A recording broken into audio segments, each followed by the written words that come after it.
Hey everyone, Anarchy here.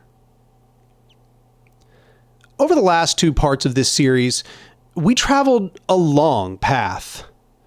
First, we had to rouse the sleepers awake, to force open their eyes and implore them to gaze upon the horror that had endured in their slumber, to look around and regard a waking nightmare.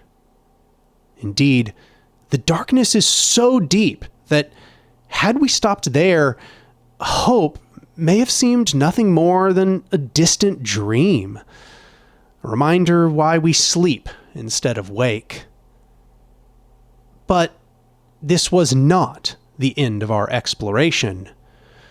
We journeyed further through the forest until we arrived upon a lofty overhang which oversaw a world beyond the canopy. And there lay a verdant cove in the distance. Knowing this place existed, we assured ourselves that, were we to reach it, there would be fertile soil in which we could plant the flourishing garden which we call Anarchy. But it will not be easy to reach this place, nor to plant our garden. A great trek lay ahead, through the unknown, where treachery will lie, where momentous dangers will continually bar our progress.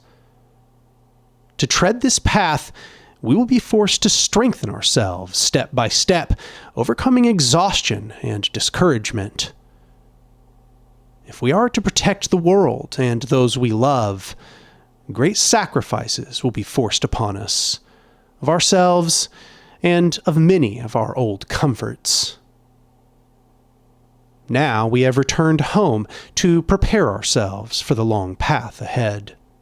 We do not tread this path because it will be joyful, though joys there may be along such a trek, nor because we expect a return on our efforts, though the names of great heroes may indeed echo through time, but because predation and parasitism have risen to such a height that they threaten the very continuation of all life. Because our misery and alienation deepens day by day. Because the ecology collapses now around us. If there is a purpose for humanity in this planetary ecosystem, it is to reverse the drive toward death and to bring about a new world of complexity and diversity. If the horror is ever to end, it is us, the people, that will carry out its final decline. We are left with only one option, and it is revolution.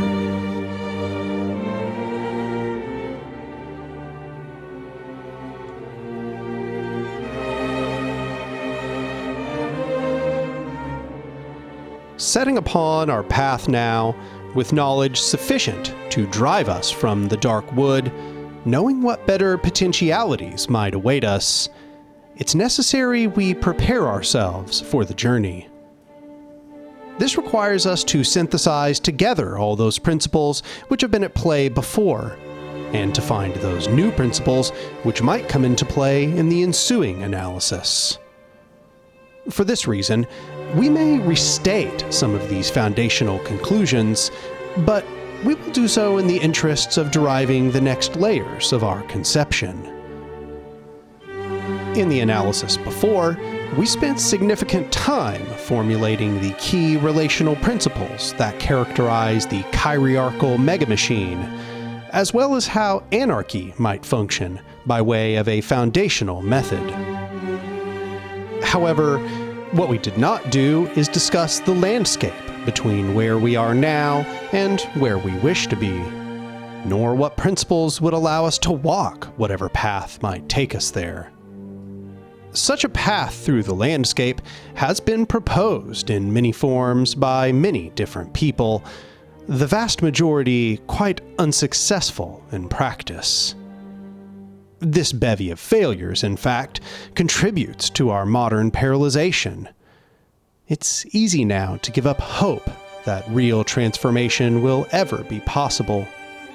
seems hard to imagine that the astounding force and renowned brilliance of the previous revolutionary waves could not have contained the potential to undergo this transition.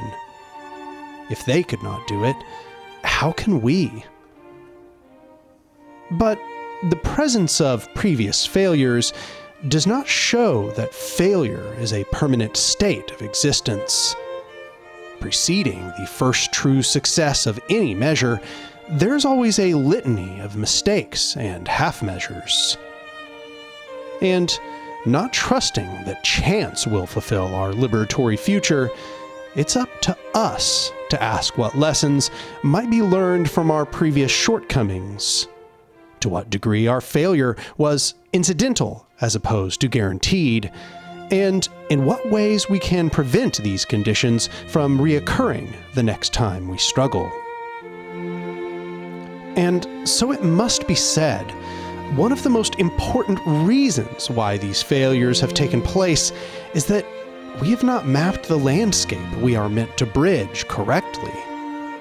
Confronted by sloping mountains and plummeting valleys, we find the ground infirm, our bridges tumbling down into ravines beneath, attempting to scale impossible ascensions by hand. So with this, it's necessary that we think more methodically about the terrain we are confronted with, asking how the relations which form its basis can be moved and shifted, how we might avoid these peaks and valleys or confront them where necessary. In the first part of this series, we intimated that a power structure is a material and conceptual system embodied through social, technological, and environmental relations that then determine how the collective powers of some group of conscious beings are directed. Though, in that definition, we referred to the categories of the social, the technological, and the environmental, which then have bearing on the conscious, let us construct a mapping that is even more precise. The anatomy of all power structures consists of some combination of the four following fields of relations: individual conditioning, interpersonal relations, social structures, and environmental structures. Individual conditioning is the result of nature and nurture acting on some given individual, comprising all of their psychological and biological conditions. This also crucially includes ideology, which is a system of ideas that inform an individual's outlook on the world. This category includes examples such as reward-seeking behavior, personal meaning, fear, trauma, delusion, bodily disfigurement, or strengthening, but also capitalist ideology, anarchist ideology, communist ideology, liberal philosophy, Buddhism, Islam, Taoism, and so on. Interpersonal relations are those relations which an individual has with other conscious beings that they directly interact with. For example, friendships, intimate partnerships, families, boss-worker relations, but also such phenomena as racism, transphobia, sexism, xenophobia, domestic abuse, etc. Social structures are consistent patterns which direct the flow of social power and are reified by continued use of social power. For example, capitalist property relations, the state, law, white supremacy, patriarchy, honor, chivalry, but also anarchic society, communal ethics, organic societies, mutualism, hospitality standards, and so on. Environmental structures are non-conceptual structures embodied in the non-human physical world. These are those structures which, were humans to cease existing right now, would remain. i.e., infrastructure, factories, buildings, technology, armories, cars, tanks, firearms, forests, deserts, fields, animals, asteroid belts, galaxies, even natural law. And note, these are not simply the key features of hierarchical power structures, these are the anatomical features of all viable power structures. It is depending on how these relations are arranged that some structure may then be based in authoritarianism and domination, or libertarianism and mutuality. And also note, these four fields of activity are not separated into singular realms as if sealed in different containers. The universe is constrained only by the laws of physics and mediated only by flows of energy. And so, while it might be the case that certain phenomena most primarily root to one or another of these fields of activity, they all intervene on one another in crucial ways.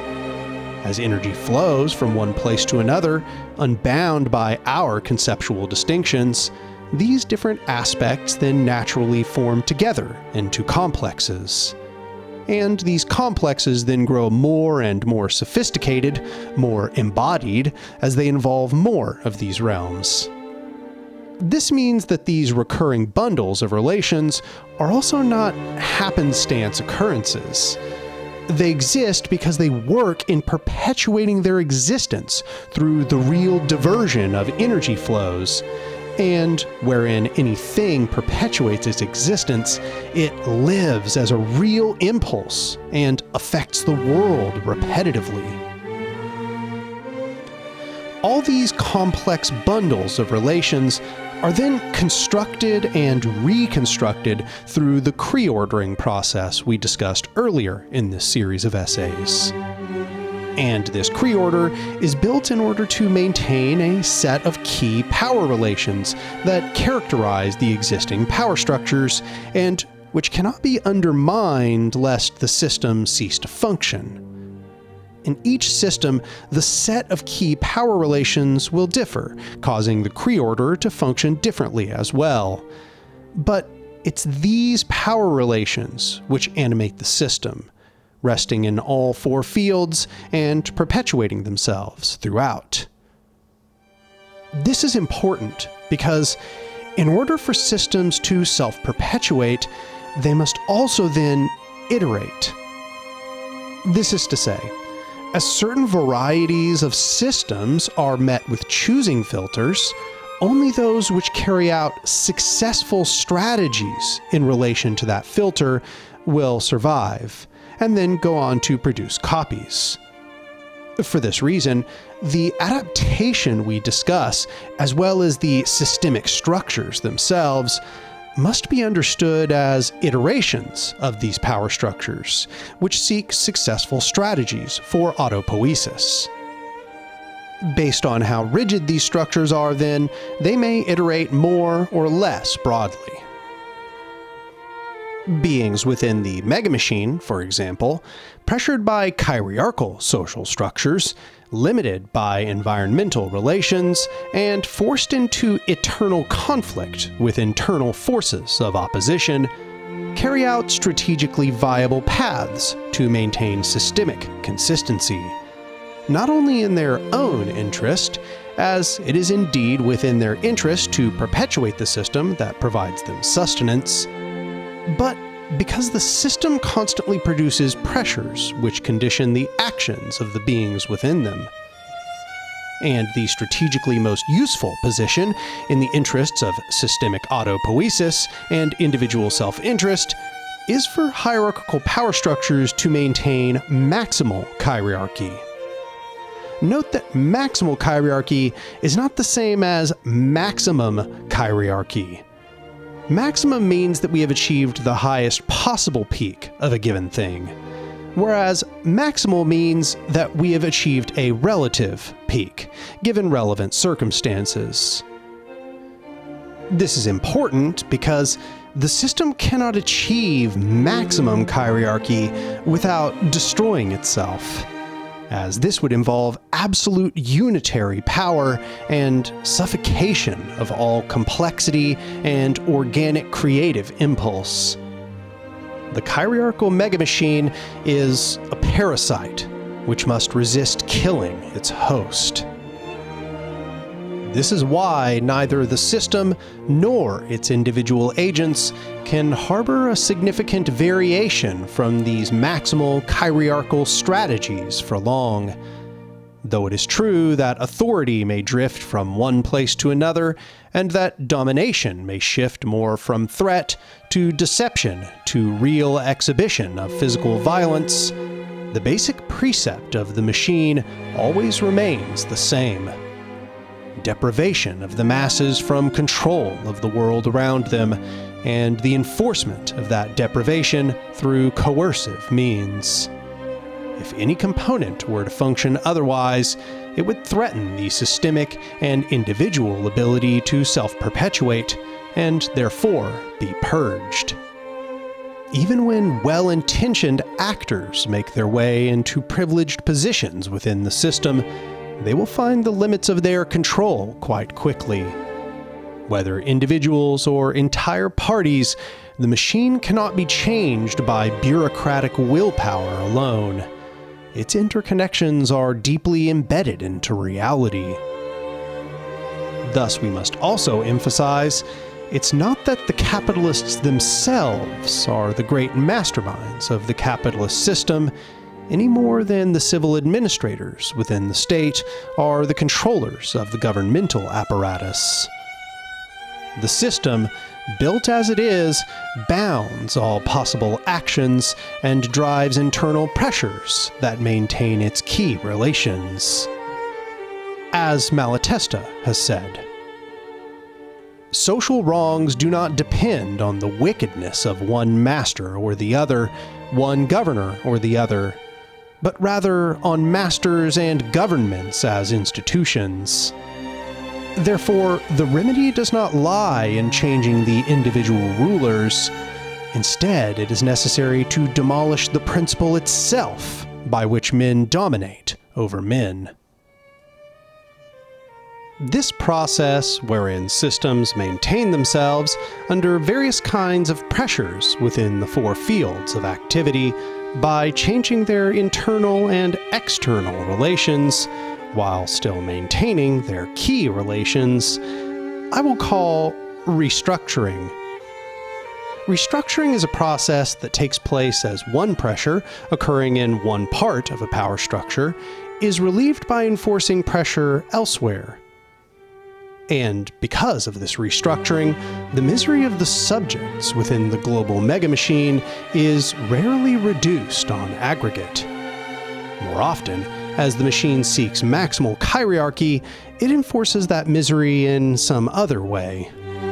This can take place largely within the local system's bounds, such as the example where an economic system is faltering and therefore uses xenophobia, white supremacy, or some other form of exclusion to maintain economic supremacy. Or it may be external, such as in the example of imperialism, colonialism, international economic exploitation, and other such forms of geopolitical leverage.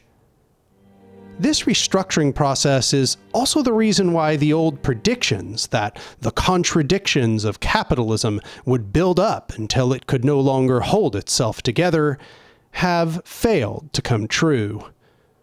Where the system would break, it reroutes the stressors into some other field, holding its threatened component in place and burdening some other oppressed population, some other bureaucratic agency, bolstering some other form of domination, annihilating some new niche within the ecology. Restructuring maintains systemic consistency, producing interrelations between apparently discontinuous pieces.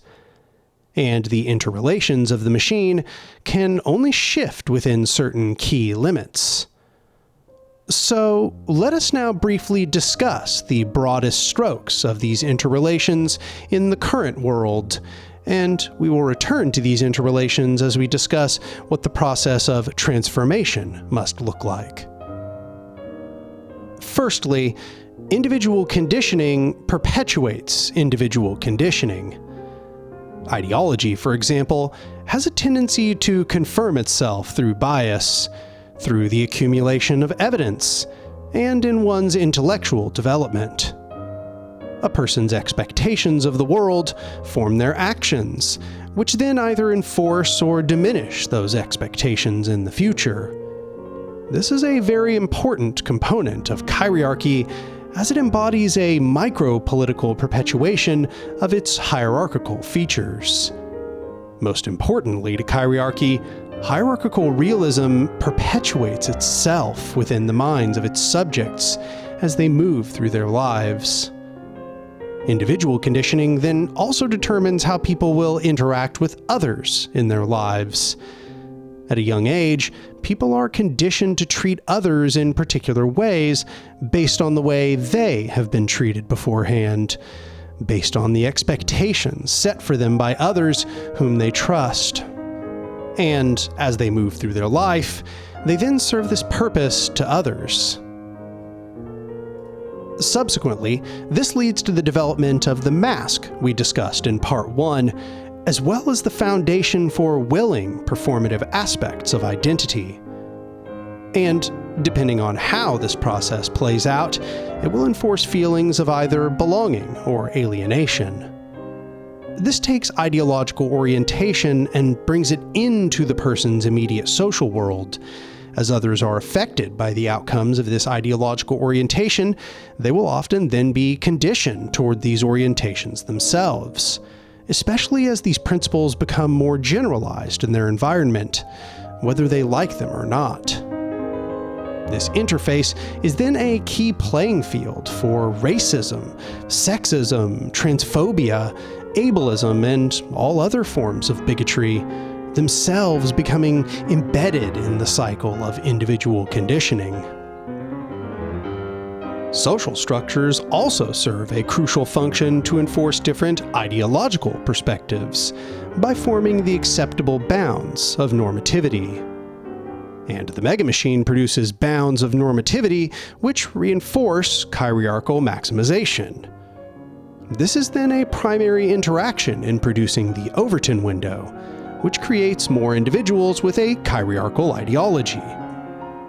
Individuals may be said to become polarized toward or against specific structures within society that affect them based on how well aligned their ideological orientation is with those structures. And so, those which have developed a hierarchical polarity will tend to seek out hierarchical structures and operate within them. In this, these individuals work to enforce or reinforce chiriarchal social structures set upon them by oppressive norms. And this cyclic process of normalization can then develop attitudes of slavishness, backward conceptions of progress, and desire for submission to the megamachine. This is one of the most primary mechanisms through which hierarchical realism is established and reinforced. Individual conditioning is then also an immediate feedback with environmental structures. The way that one views the world affects the way they will treat the world around them. If the world is a thing to be used, then it's okay to use it up and discard it. This is true both of ecological structures and human infrastructure. The idea that humanity is superior to nature leads to exploitation of nature. And the recognition that one has no ownership of the urban cityscape around them also leads to low investment, thus low impetus towards custodianship. Furthermore, the content of people's environments determines a very significant aspect of their individual emotional content, affects their belief in the success or failure of the society that they're embedded in, and limits the sort of choices they're able to make within its bounds. Different kinds of interpersonal relations also influence the development of further interpersonal relations. Indeed, this is a crucial aspect of how hierarchical mentalities become wedded to one another, a sort of electric valence which helps align the many ideological components of society toward a common end. As people are exposed to these standards of interpersonality by those around them, they develop new neural networks, new dopamine pathways, which will change their behavior to act more in accordance with the needs of the megamachine. Interpersonal structures, such as families, perpetuate the creation of a family bond to expand the family group more broadly or to protect the members of that family. As do friendships tend to perpetuate themselves into the future to promote new friendships adjacent to those you know and to protect those within this realm. Accordingly, these dynamics of interpersonal perpetuation also play out in examples such as village communities and small towns or clans. So too do interpersonal relations and social structures interact quite prolifically. Not only must it be said that almost all social structures originated in interpersonal relations at one point or another in their history, perhaps more importantly, social structures form the normative bounds of interpersonality. Patriarchy, for example, produces the norms for how men and women are expected to act, both in society abroad and in interaction with each other. These oppressive patriarchal gender standards introduce a hierarchical contagion into nearly all gender interpersonality, driving the prevalence of domestic violence and abusive household power dynamics, placing men and women against one another in the workplace, and therefore introducing a constant struggle which perpetually resists resolution.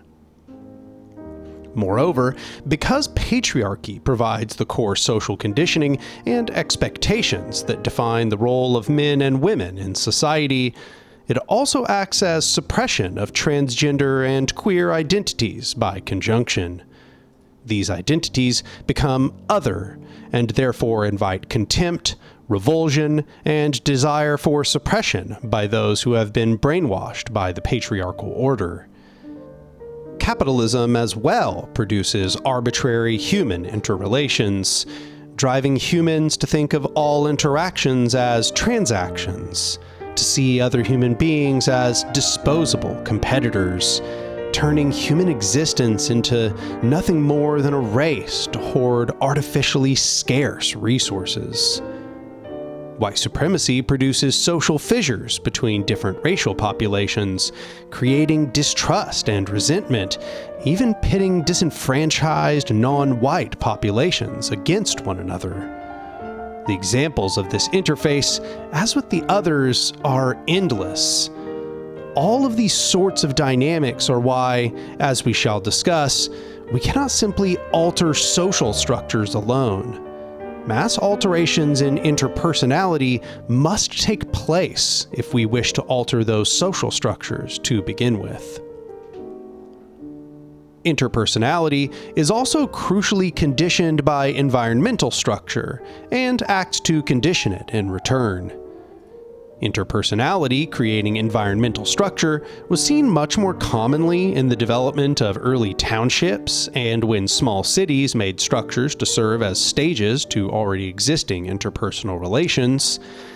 But because the megamachine relies on monopolizing all environmental structures, this process mostly takes place in the opposite direction in the modern world. This process of environmental monopoly has taken place through accumulation of the legal ownership of land and standing structures, but expanded most prolifically with the enclosure of the commons, as well as global imperialism and settler colonialism. As a result of this aspect of megamechanical colonization, new interpersonal relations have a great deal of difficulty developing environmental structures to suit them. Environmental structures, reorganized for the needs of chirarchy, now serve to restructure interpersonality rather than be formed by it. Social structures also perpetuate themselves by using other social structures. Capitalism is, for example, encoded deeply into law. but so has white supremacy been at various points in history. The state and its representative fictions are used to suppress movements which might undermine chirarchy, whose complexes bolster one another. As capitalism fails, chirarchal mentalities rise, especially in phenomena such as anti-Semitism, white supremacy, homophobia, or transphobia. As particular hierarchical social structures are diminished, others are called in to produce maximal chirarchy in their place. This is the field of play for many of the most important shifts in the functioning of the megamachine, as we have said up to this point. And the interaction of social and environmental structures is one of these interactions which has been written about most extensively of any we discuss. Environmental structures form the bounds of motion within a given social regime. Environmental structures require transformation to abide by social structures, and social structures function to bolster existing environmental configurations. Thus, the historical emphasis on how the means of production form the basis of class society. This can also be seen in discussions of environmental racism, culminating in phenomena such as redlining, or in the ecocidal interaction between hierarchical power structures and the ecology.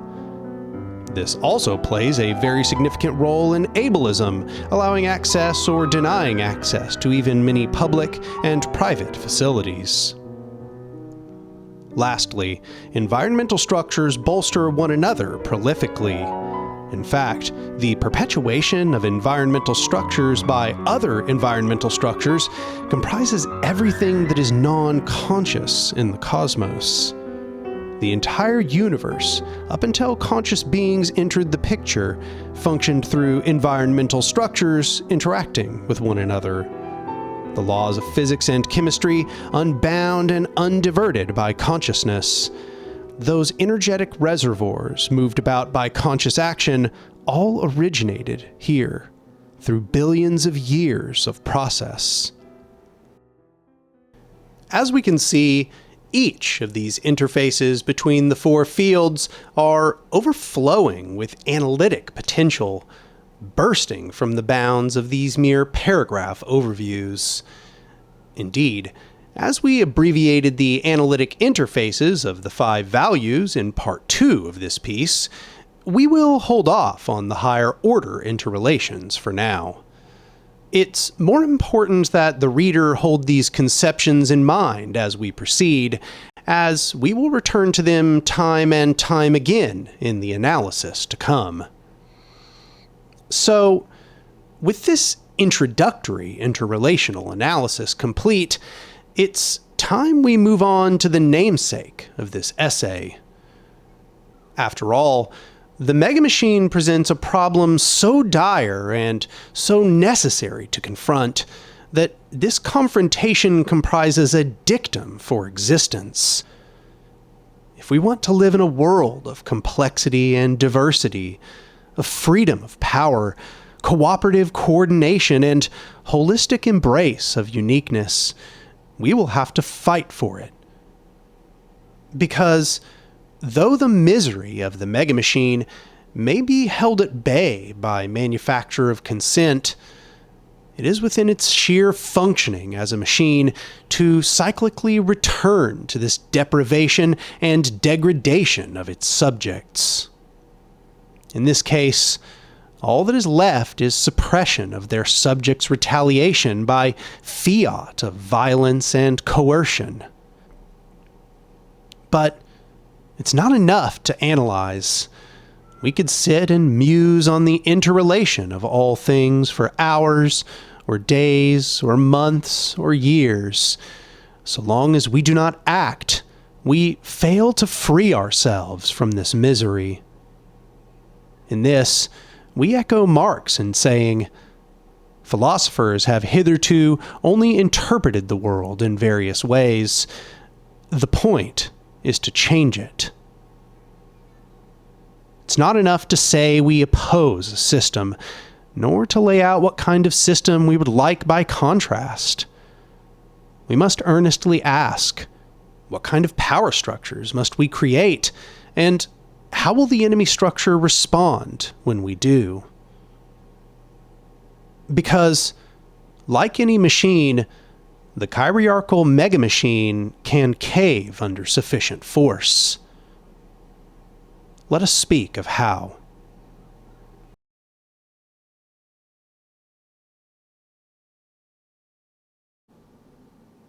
So then, seeing as we are caught up in the gears of this great death machine, and knowing that our only ray of hope lies in the construction of a horizontal counterpower, we must determine the strategic conditions ahead. In beginning this analysis, let us again note that all power structures survive by internalizing flows of power. However, whereas under horizontal power structures, complexified energy reservoirs are built up and distributed at the whim of the masses, able to be shared and utilized by those that they affect, under hierarchical power structures, there's a drive to make all complexified energy reservoirs standardized and manipulated to produce obedience to authoritarian structures.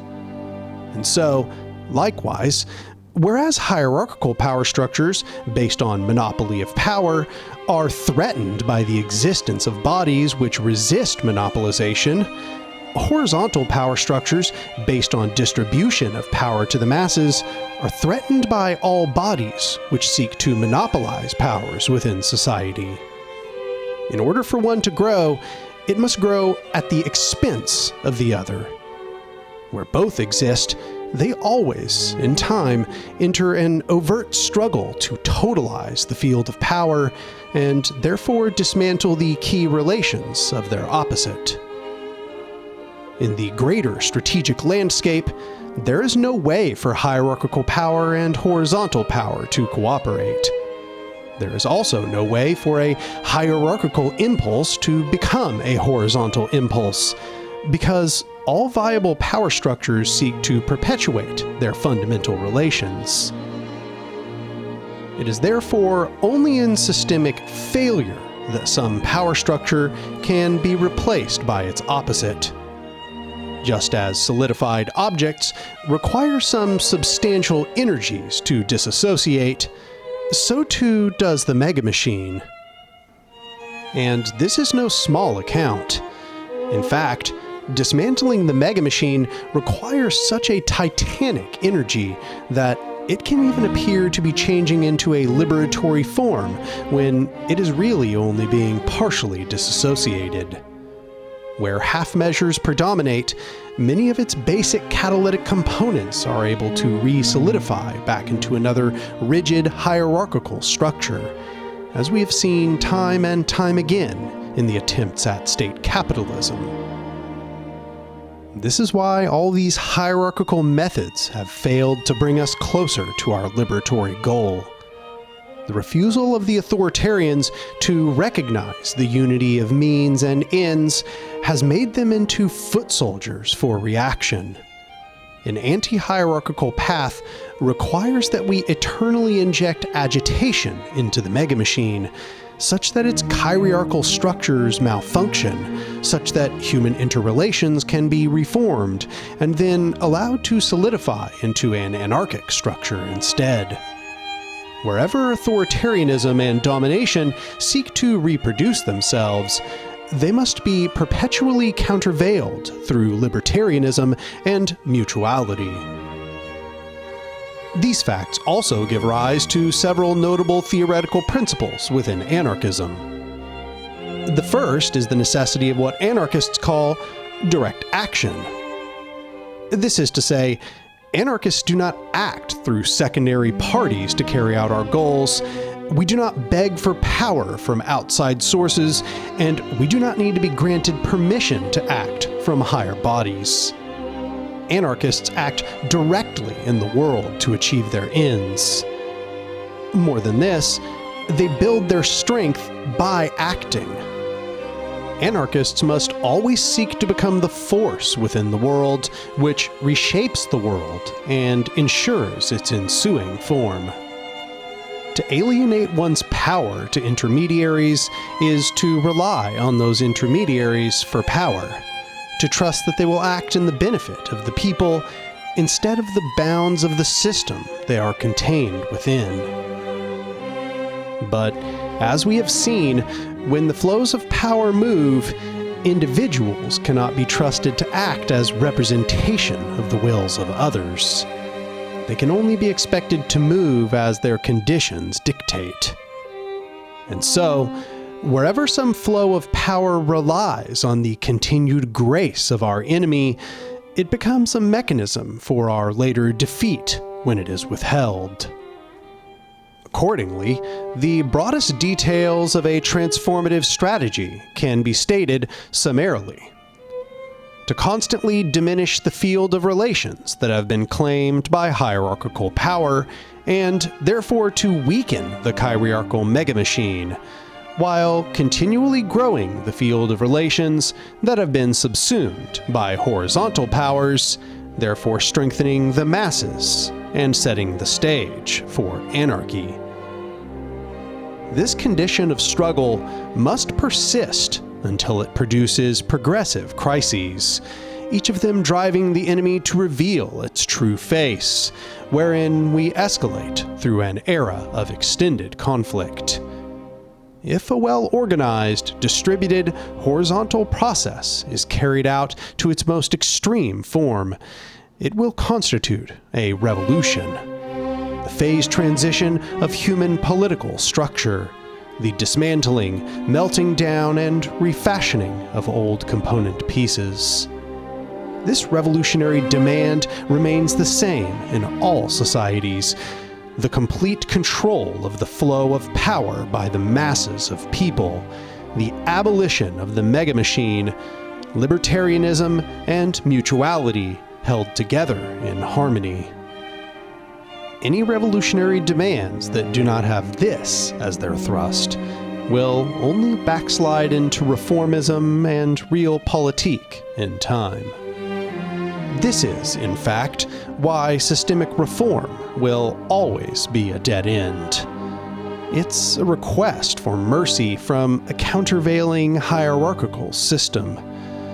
Reform can only ever give a jolt to an otherwise smooth-functioning machine, destined as it is to settle back into equilibrium and return to its primal drive. In this way, the demand for simple quality-of-life improvements in and of themselves cannot be revolutionary in their thrust. After all, hierarchical powers can improve people's lives by considerable amounts so long as the demands of their subjects do not diminish the ability for the megamachine to continue on. And so, when the bounds of those things which people want improved are relegated to easier sustenance, better housing, better wages, and so on, there can be no complete transformation of society. It ultimately amounts to begging for breadcrumbs from the table of the ruling class. Under extreme pressure, the megamachine may indeed do what is necessary to provide those things, but in return it will vampirize some other aspect of human existence, which will make all of these demands in vain. And so, given that power is the ability to enact one's ends, mass power is crucially reliant on the existence of some means which can feasibly bring about the liberatory ends of the masses. It is, after all, not enough to decide that one grabs an item from the tabletop. The subject must also move their limbs to meet the task. And to lift a great weight, one must strengthen their body to meet the burden.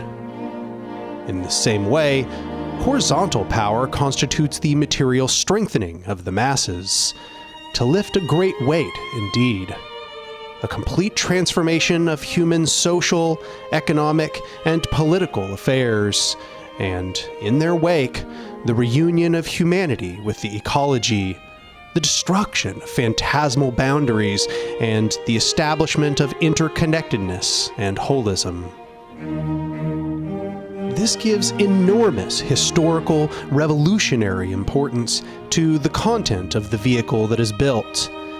If that vehicle which is built to weather the transition is a model of hierarchical control, it will only ever degrade into a component of hierarchical society. Indeed, as we have seen, it can become the progenitor of hierarchical society itself. This is then the justification for the revolutionary praxis called prefiguration.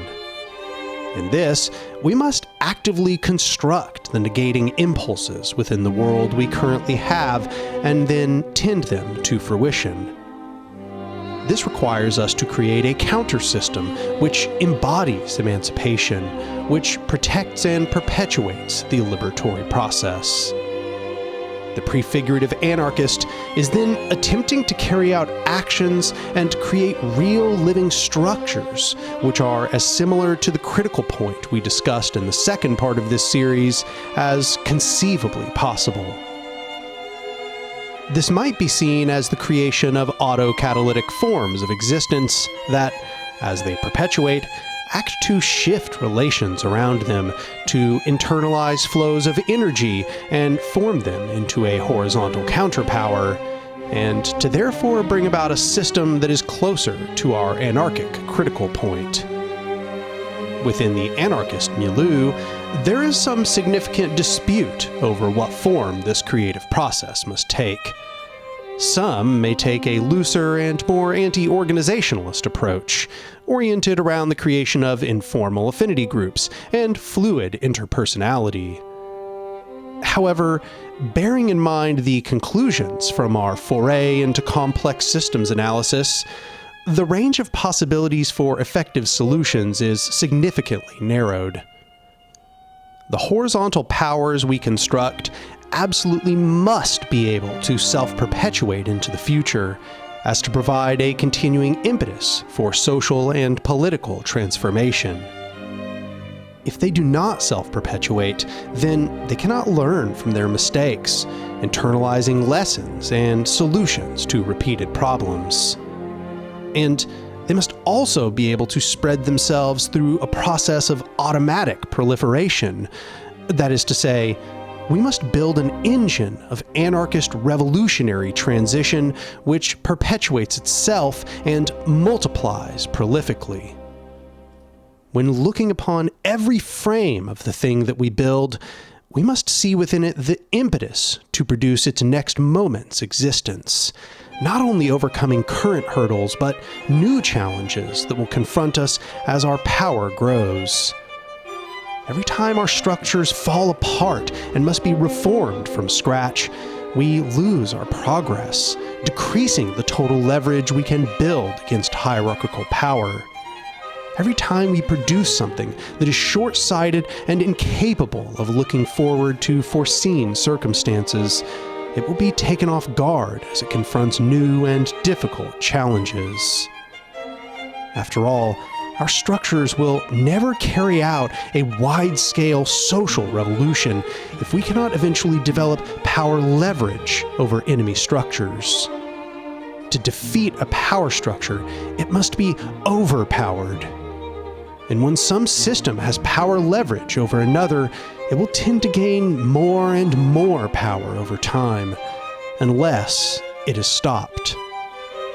Indeed, this tendency of power structures with superior leverage to continue exacerbating their leverage is so important that we will give it a name: ratcheting. Every moment that passes in which we do not develop our counterstructures and wherein we do not empower ourselves together through them, the mega machine increases its ratcheting over us and through us. Moreover, if some structure no longer has to exert energy catching up to the enemy and maintaining their gains against an overwhelming tide, all of its energy can be spent on further expansion and basic autopoiesis of existing structures which have already been solidified. It can then begin to accumulate reserve energy reservoirs, and When a system is developed to such a degree that it can utilize its reserve energy reservoirs to suppress opposition, we might say it has become the hegemon, or that its reign is hegemonic. In this occasion that some power structure holds hegemony over its region of interest, its structural power will begin to grow faster and faster, with each new flow of energy serving to expand its existing structure. As Kree order continues, ratcheting continues, producing a more and more unassailable hold over its territory. Therefore, with prefiguration and direct action considered together, each action we carry out must be in the interest of creating autopoietic mass power, as to distribute the organic power of those masses in a way which is consistent with the eventual production of anarchy. This is to say, we must create multifaceted horizontal power structures which act to reduce hierarchical power leverage, to impede its ratcheting process, and to eventually establish leverage over the megamachine instead. In order to move from here to there, we will have to change both the environmental and social structures that exist, as well as the ideological and interpersonal relations of society, not as separate programs, but as a unified and concerted prefigurative project. For this reason, revolutionary action, carried out as it must be through prefigurative methods, must also consist in the joint construction of horizontal organizations and horizontal consciousness. This concept regarding the importance of simultaneous action in all four fields of activity, I will call strategic holism. This concept of strategic holism is not a minor realization. It is so totalizing in its importance that it influences every aspect of how we must struggle. This is to say, it's not enough to build horizontal organizations and to change ideological conceptions apart from one another. Each of these four fields will have a tendency to backslide into chirarchy without the other ones there to provide a restabilizing force. More plainly, those anti-chirarchal mentalities must be held by those who occupy horizontal revolutionary organizations.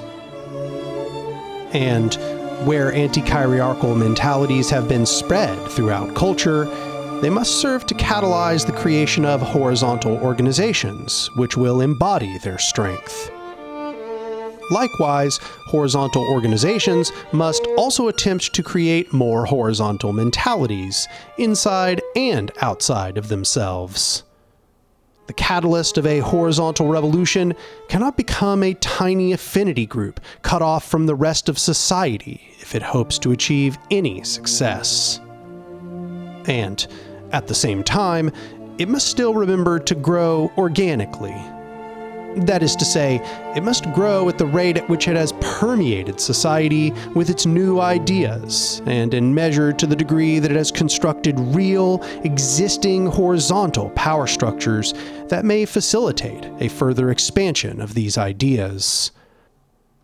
As Malatesta says in closing his essay, Organization, if it is utopian to want to make revolution once everybody is ready and once everybody sees eye to eye, it is even more utopian to seek to bring it about with nothing and no one.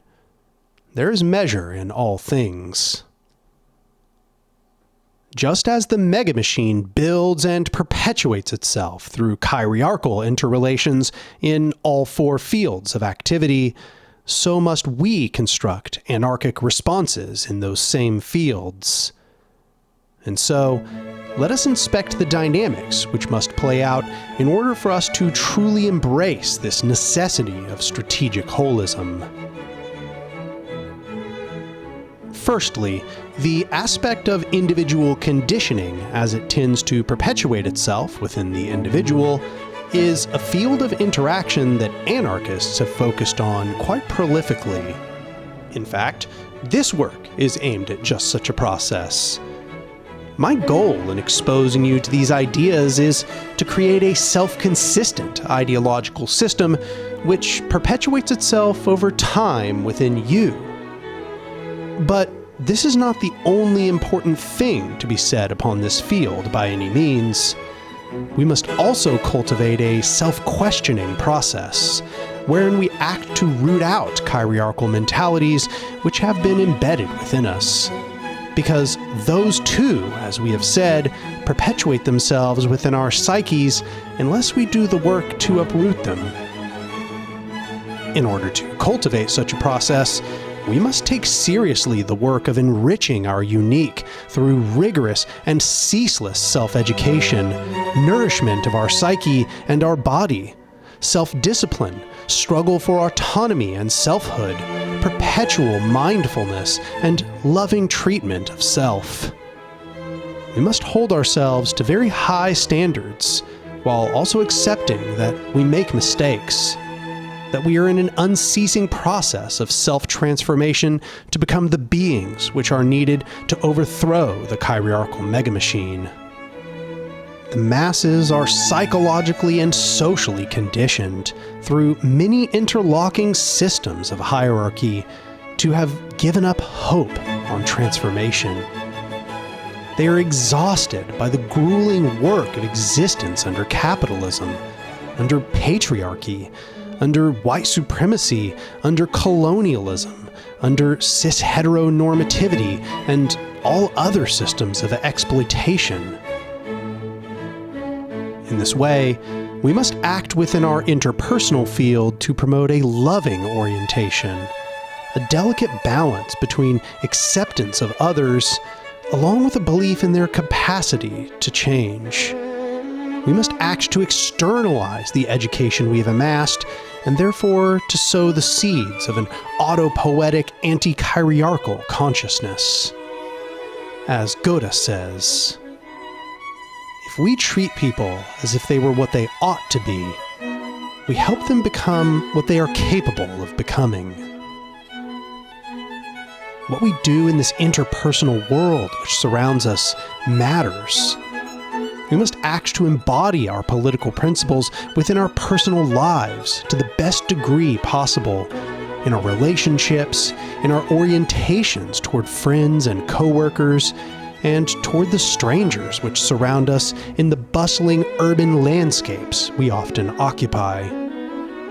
This does not only serve to prefigure the interpersonal relations of a new world, which we will discuss shortly. It acts to produce healthier human beings around us, to establish anti-hierarchical mentalities, and to give reality to hypothesized interrelations. It produces conscious people, and conscious people are harder to exploit. We should, in fact, be trying to spread an anti-hierarchical consciousness which promotes activity in all our personal affairs. Radicalization should be seen as a process wherein those who can act to destroy the megamachine are convinced to do so, not just convinced that they should. It is to remind people of their hidden, uncoordinated might, and to coordinate it once more between themselves to the best ends of the masses of the oppressed. We must therefore construct not only the will, but the knowledge about how to act, to give people hope that transformation can take place, to unburden them, to give substance to their dreams while in movement. As Frantz Fanon says in Wretched of the Earth, to educate the masses politically does not mean, cannot mean, making a political speech. What it means is to try relentlessly and passionately to teach the masses that everything depends on them, that if we stagnate, it is their responsibility, and that if we go forward, it is due to them too. That there is no such thing as a demiurge, that there is no famous man who will take responsibility for everything, but that the demiurge is the people themselves, and that the magic hands are finally only the hands of the people. Radicalization is then a process of preparing the polarities of the many individual components of society to respond in a particular way given shifting circumstances, not just in the future, but right now. It's our work to act as the catalysts for this radical consciousness and to spread education, both through action, through development of prefigurative bodies, through the perpetuation of a new, generative interpersonal substrate, and through concerted propaganda, such that the masses will act in proper response to the conditions at hand. Because the larger the number of those who are radicalized and who have prepared themselves by inhabiting these new interpersonal relations, when the time comes that conflict with the megamachine escalates, the more people will be ready to seize upon that moment. And, by contrast, the fewer radicals that there are, the fewer people will be mobilized to act in order to change the conditions of the system when a rupture arrives. No matter how fortuitous the rupture at hand, if the people have not been radicalized, they will be unable to seize this opportunity. And if they have not already undergone significant revolutionary education, they may struggle in a way which is ineffective or counterproductive, even if they do recognize that the time for militancy is at hand. It is also integrally important that we change the way we relate to one another, not just at a mass scale, wherein social structures may be affected by agglomeration. We must seek out the hierarchical conditioning within our interpersonality, asking how it serves to reproduce hierarchical society and how it serves to make us easier to exploit. This serves not only to undermine the social structures at hand, but also to produce more camaraderie, more cooperation, more solidarity, more freedom within our personal lives. We must reject misogyny not only because it bolsters hierarchy, but simply because it hurts those around us. We must reject racism not only because it bolsters white supremacy, but because it degrades and dismantles the psyches of other human beings. If we wish to create a new society, we must then begin inhabiting these new forms of being. We must question all those interpersonal conceptions that define our lives, asking what interpersonality would bolster continued solidaric relations, asking what would restore trust. In this, we must practice loving kindness to the extent it is available. We must try to embody trustworthiness and sincerity, lack of uncharitable judgment, and patience for others. We must be steadfast friends and reliable partners and caring lovers, knowing that these relationships perpetuate themselves at each juncture we are present in their reproduction. At the same time, we must learn to assert ourselves, to develop confidence and dignity in our personal experiences, to escape and confound the abuse, degradation, and oppression in our lives, to stand our ground in the face of exploiters, and to defend others from those acts of subjugation that we witness. However, we must also create new social structures that act to produce these new human psyches. This is another crucial role that prefiguration plays in the process. As we have said, prefiguration provides those structures that facilitate revolutionary training within the current mode of society. Because where the people lack such a training ground, they may tend to be deceived by charlatans, just as the uninitiated are more likely to be taken in by all manner of underhanded schemes. And though it may sound dour, if the people have not been educated in the revolutionary school of prefiguration beforehand, they may even be incapable of managing that which is suddenly handed to them. After all, though hierarchy and leadership are not strictly necessary in themselves, the functions which have been absorbed into those administrators, and the skills of the technicians, and the civil procedures of the bureaucrats, and economic movements known to the heads of industry, still comprise key functions in coordinating the flow of power in society. And while it is true that much of these particular bases of knowledge will change so radically in our new structures that a substantial portion of the old ways will be disposable, if we think that absolutely no pertinent knowledge would be lost in a violent, exterminationist transition, we would be deluding ourselves as to the evidence of history.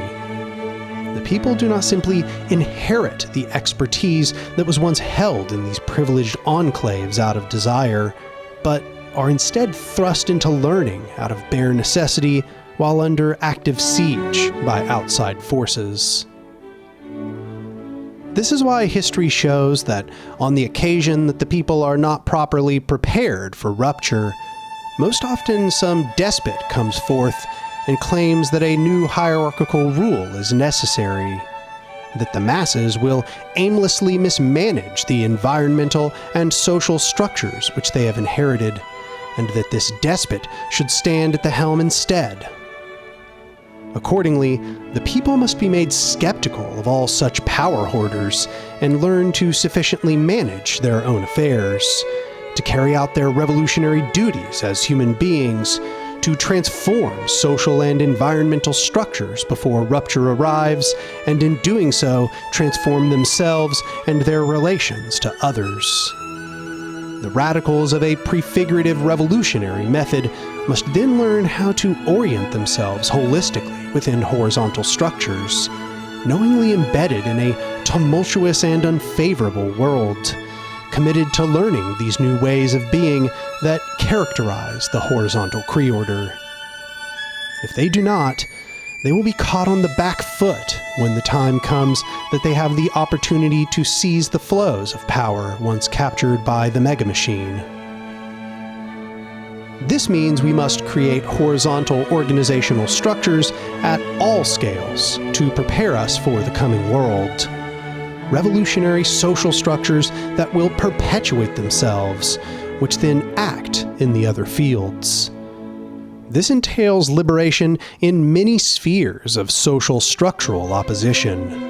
Socialism, racial equity, gender equity, disability justice, youth liberation, trans liberation, social ecology, animal liberation, and others. It must abide in a social strategic holism, because these represent our movement from hierarchical society to horizontal society.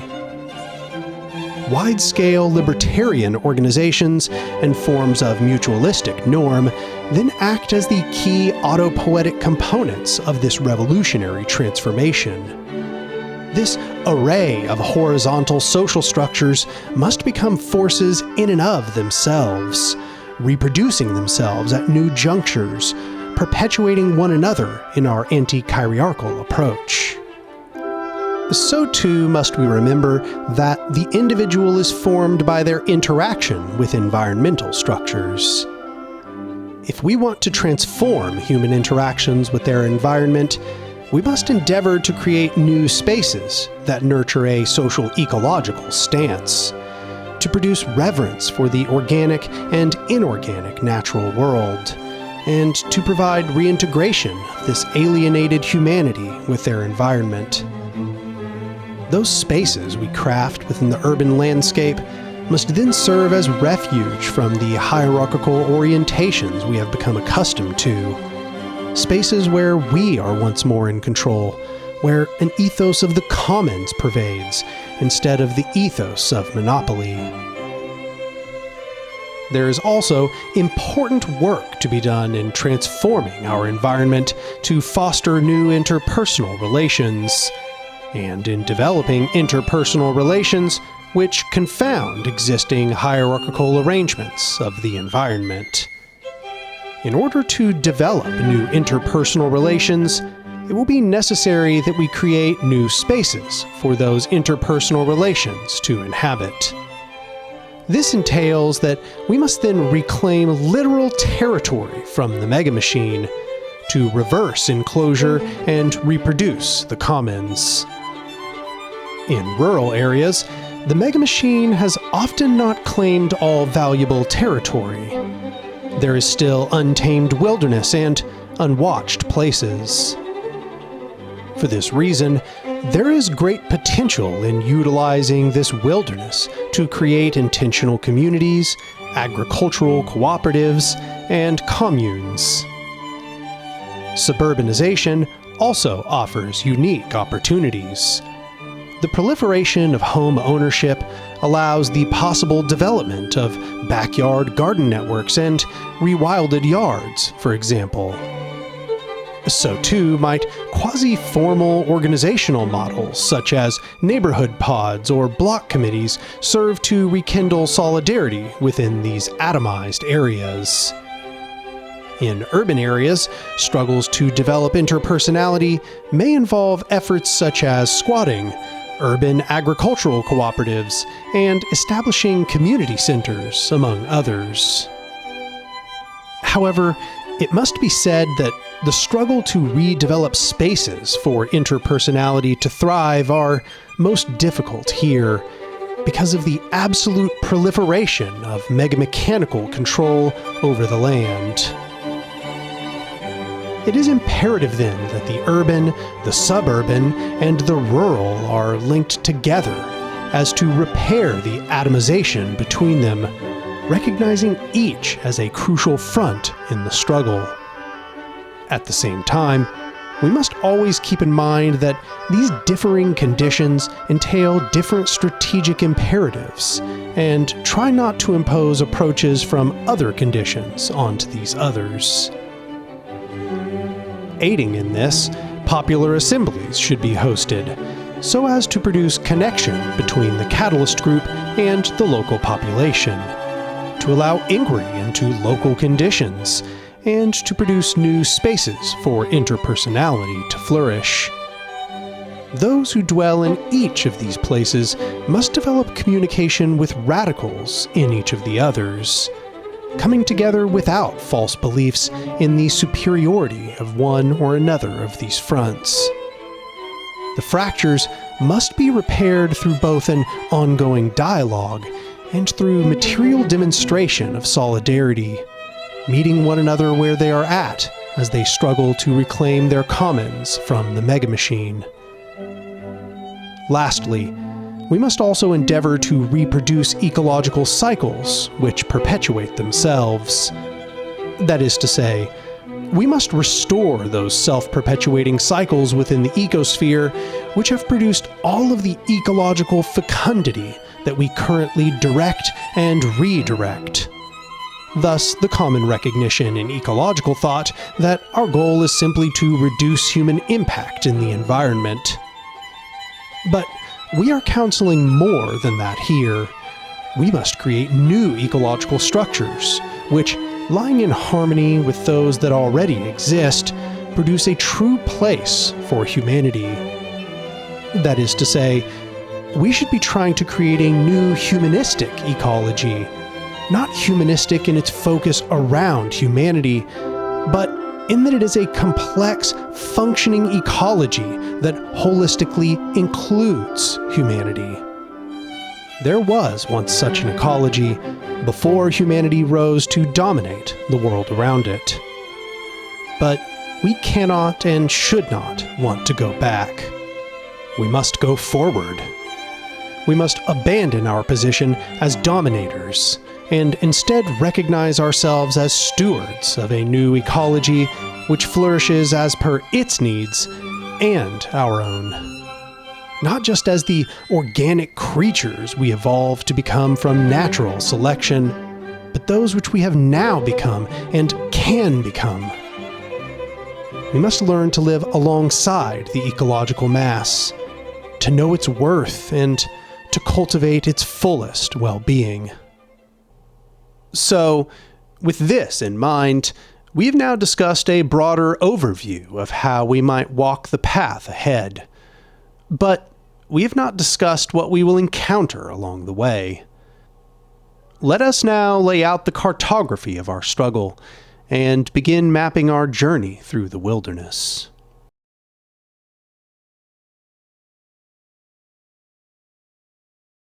Now that we know our current location, our destination, and the method by which we might walk whatever path we are confronted with, let us attempt to arrange a route. To facilitate such a desire, I will propose a sort of revolutionary roadmap. It would be easy for the reader to mistake the following roadmap for a prediction or an all-encompassing statement about the future. It is, after all, the repeated refrain of the foundational revolutionary theorists that we will not be able to predict the form of a revolutionary transformation, what exact methods will be utilized to make decisions or coordinate resources, and what conditions will persist after reaction is suppressed. But what I produce here are not predictions, they are anticipations. Because, though to say that there are circumstances that will change the unique content of our decisions, and then seesaw inspections of commonalities may seem tempting given our desire to avoid rigid blueprints and fantastical utopias, a complete denial of planning is nothing less than a strategic disaster. A general that does not plan for war is a losing general. Viable systems are those that have the ability to form and carry out successful strategies within the landscape of their conditions.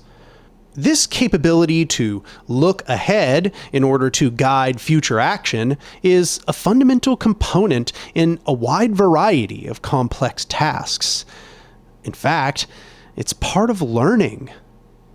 Lewis and Colton speak about this extensively in their work, Understanding Complex Systems.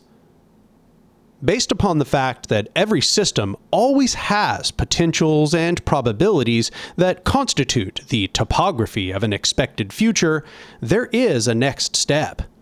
The emergent capacity to actively use this expectation in a way that amounts to proactively moving into the future.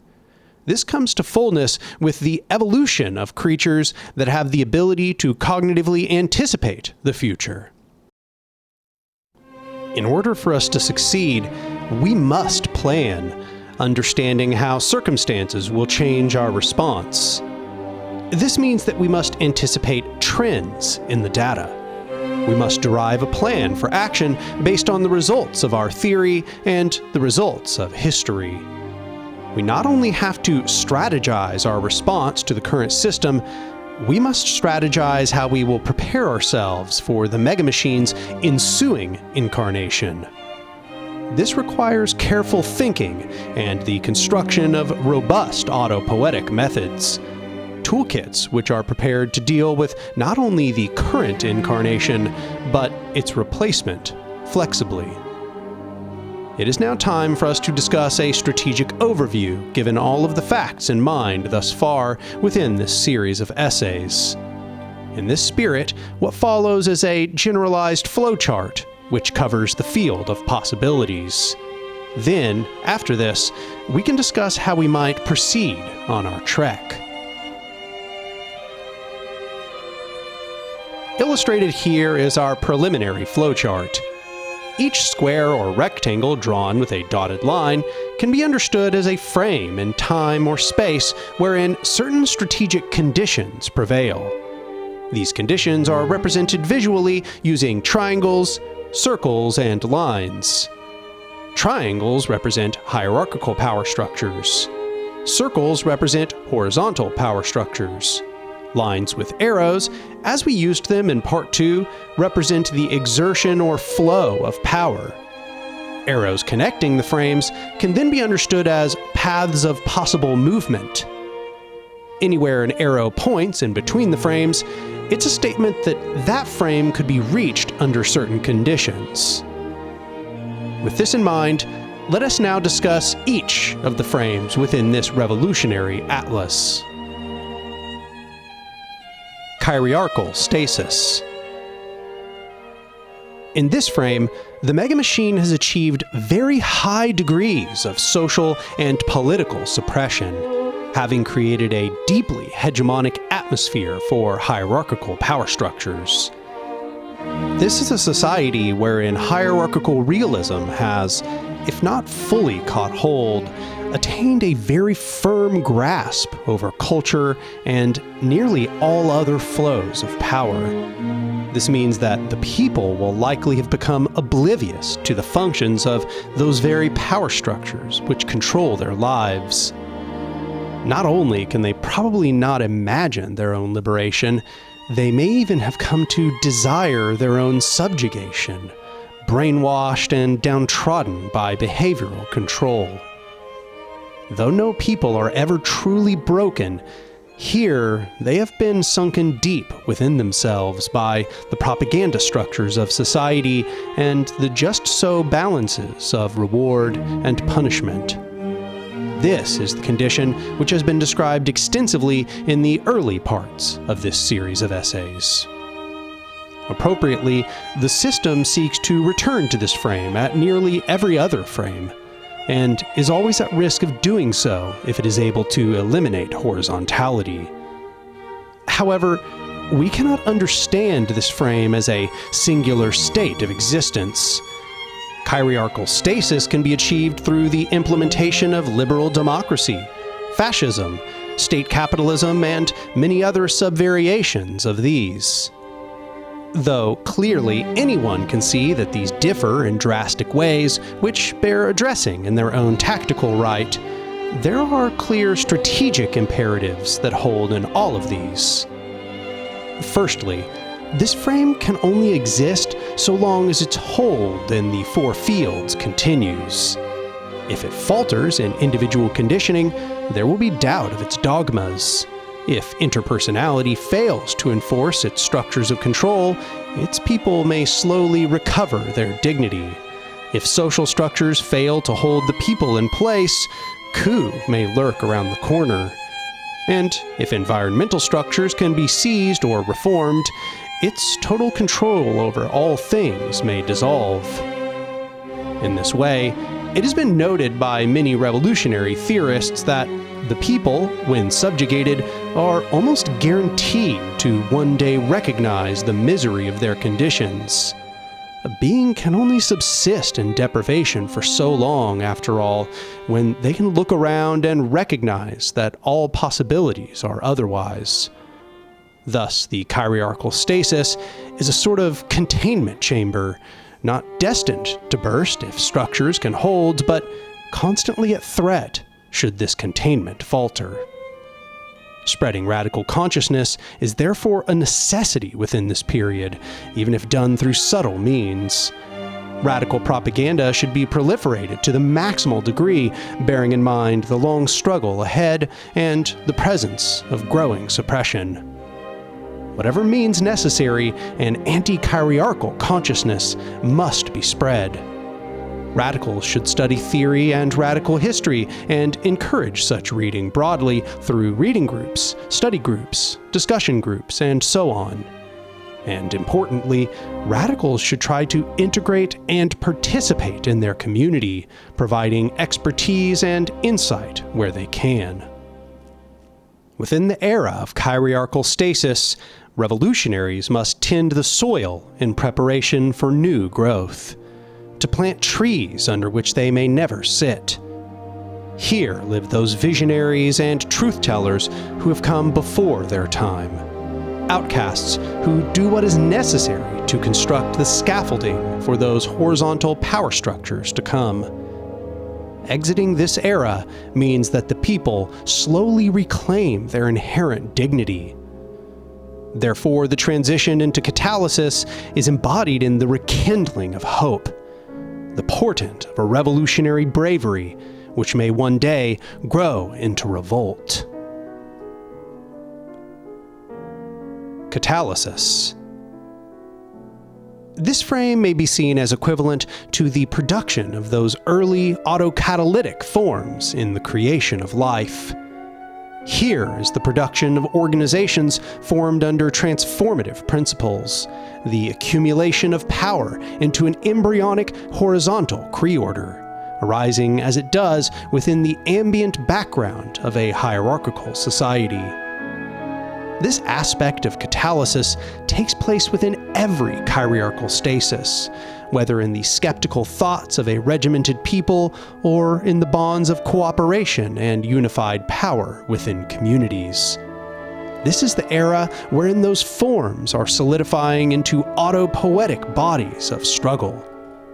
During this period of time, groups will begin to form components of a broader regional, national, or continental expansion, all of them operating in different localities and within different fields of need.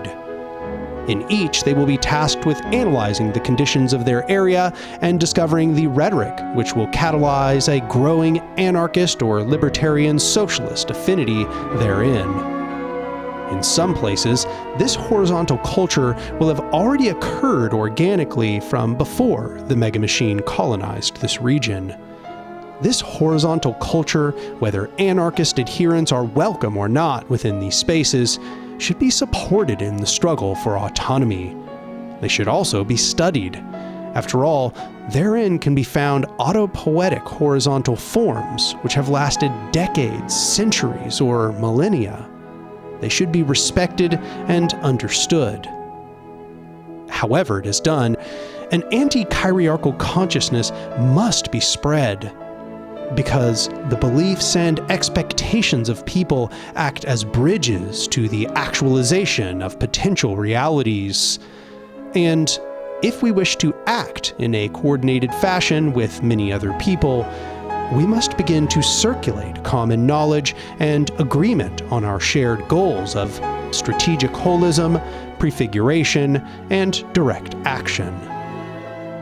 This is not to say that each organization can or will immediately transform individuals, form completely new interpersonal relations, prefigure strong horizontal social structures, and communalize the environment. Each of these will likely be protracted struggles to dismantle psychological conditioning and behavioral inertia. And as has always been noted by the broadest spectrum of leftist theorists, the means of production and the configuration of the natural world are mighty things, often only altered by large agglomeration of activity, therefore typically occurring at the scale of social machines. It is quite challenging to prefigure environmental structures. Groups may have to gain significant power before they can begin communalizing property, recuperating the ecofield, restructuring infrastructure, and so on. Nonetheless, it must be understood as a goal. And insofar as the methods can be both understood and acted upon, every person practicing our shared method and educating others on it becomes like a catalyst creating more catalysts for an oncoming process. Every catalyst becomes a vector for expansion, and by spreading these ideas through the people in every latent actuality, this anarchist conception functions as a sort of actuation wave, perpetuating a further and further libertarian polarity within the masses of people, pushing them to agglomerate like molecules into sophisticated apparatuses for struggle. This process then acts to turn every rupture into an opportunity for transformation and every reaction by chiriarchy into a vector for resistance. In fact, this catalytic process must act at every scale and within every structure. Where this can pervade, it can act as a suppressor to the hierarchical instinct everywhere it begins to rise. In this process, they should endeavor to build out what I call the 4 pillars of prefiguration: councils, economics, defense, and intelligence. Councils are organizational bodies, which are created to facilitate decision-making between some group of people within a locality, acting to coordinate their combined powers together. These are not relegated to being simple geographic entities. They may also serve to give voice to some group of people with a common identity or shared interest. Economics is a category meant to represent our ability to produce and distribute materials to meet people's needs.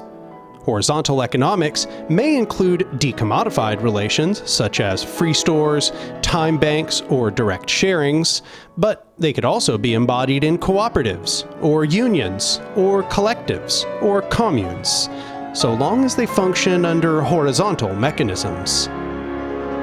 Defense represents the capability of our projects to prevent violence by countervailing forces, to teach people hand-to-hand training, de-escalation, weapons training, and small unit tactics, to train the people to defend their own neighborhoods and communities, and to keep public events safe from reactionary incursion.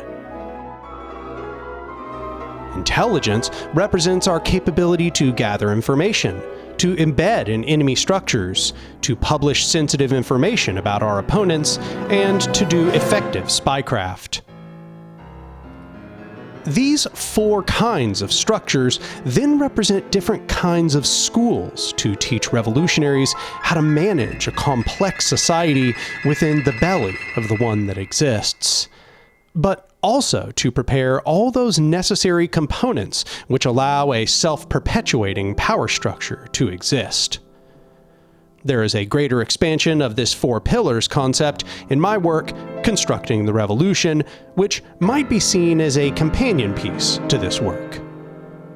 As all of these strategic goals come to fruition, it will increase the amount of power relations that have been internalized by horizontal structures, meaning that the megamachine will be slowly deprived of some of its common accumulation. And this, the very growth itself of this horizontal power, will tend to escalate tensions with the megamachine.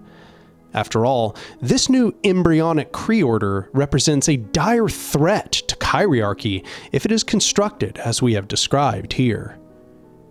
However, there is escalation by existence, and there is escalation by overt conflict, a fact that the anarchists of history are all too familiar with. Accordingly, horizontal structures should only begin overt escalation of tensions with hierarchical powers when their victory can be certain, and bearing in mind the proliferation of an anti-chirarchal consciousness, and thus the likelihood that new radicals may be brought to the fore.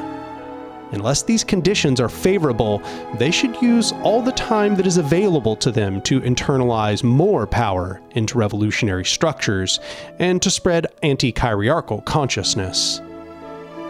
Because though horizontal power structures should not eagerly seek rupture, especially within catalysis, this does not mean that they should not prepare for it.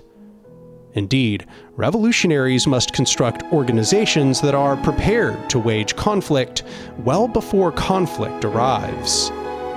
In time, hierarchical power will begin to recognize the threat of what is growing within.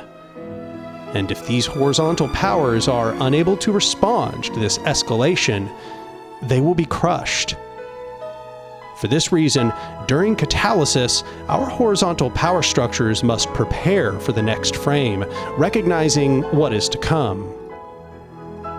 As Sun Tzu has said, "The art of war teaches us to rely not on the likelihood of the enemy's not coming, but on our own readiness to receive him. Not on the chance of his not attacking, but rather on the fact that we have made our position unassailable." And so, we reach the first branch in our chart. At this point, there may only remain one horizontal power structure, or many may grow. Even though these can be seen as exhibitions of a similar strategic impulse to internalize flows from the megamachine into horizontal power, the two may occur more or less often in different contexts, both in their likelihood to survive and in their strategic viability. if many groups begin to form before the megamachine escalates, it may be said that you've proceeded into adjacent catalysis. Adjacent catalysis is a frame which describes more than one horizontal power structure arising within the same region as another, while a hierarchical power structure with superior leverage remains. That is to say, more than one horizontal organization arises within the same locality, that polity resting within the control of the hierarchical megamachine.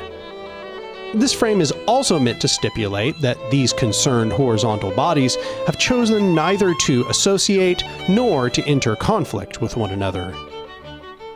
It's an inevitable reality that this frame will take place, both at the scale of national regions and at the scale of global struggle. However, though this is clearly permissible by principle of free association, this also correlates with decreased communication and structuralization, thus decreased trust and decreased power in a general sense. The more fractured these horizontal power structures are, the weaker that they will become. And in this weakness, the more likely it is that hierarchical power will increase its ratcheting over everyone. Unlike hierarchical power structures, which seek to destroy or consume one another, horizontal power structures must seek to confederate. Indeed, enormous efforts will be worth it in order to join these structures together, as it may make or break the revolutionary future of the planet. However, this frame is not a representation of some strategic failure. It occurs most often because there are many different struggles that the people of this region are facing. This is to say, this occurs most often in places where the megamachine is diversely hierarchical, utilizing many different modes of cruelty and exploitation to achieve its ends. Accordingly, many groups focused on the issues of many people are likely to form.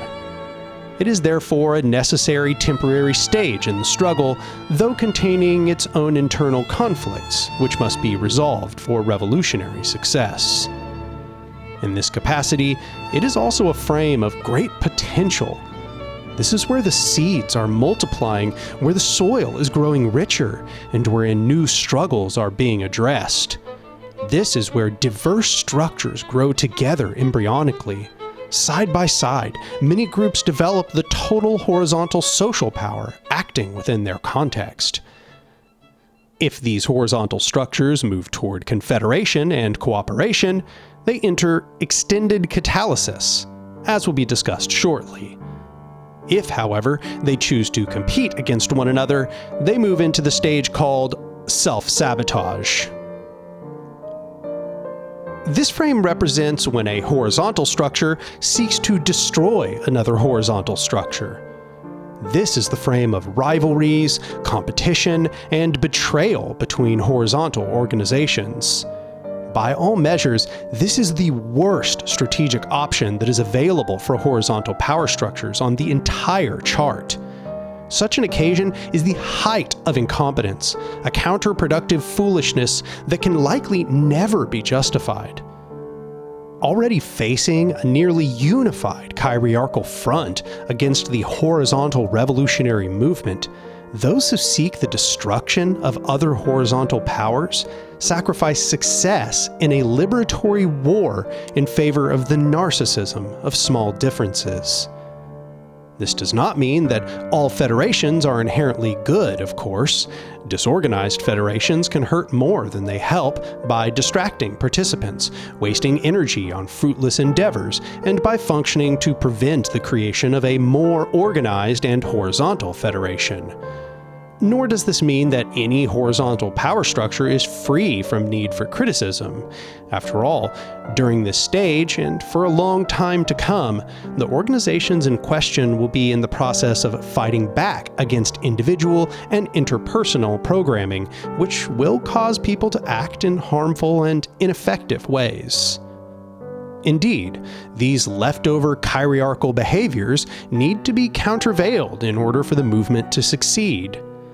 However, healthy conflict and discourse aimed toward growth and change does not lie in this frame. It lies in the frames to success. Accordingly, as pressures rise, adjacent catalysis is a much preferable situation, such that these horizontal powers can move toward extended catalysis, to quash rivalries and to cease competition with one another in favor of mutualism. Self-sabotage should be resisted at all costs. It represents aid to the mega-machine. If it cannot be stopped, it is very likely to proceed to mega-mechanical recolonization. This frame represents the occasion when, where there were once numerous horizontal power structures, now one or more of them have become hierarchical. This can take place either in the transformation of one that already exists into a hierarchical structure on its own, or by one horizontal power structure seeking to dominate the other. In the latter occasion, it might be said that this dominating horizontal structure ceases to be a horizontal structure in measure to how much it seeks to dominate the other horizontal structure.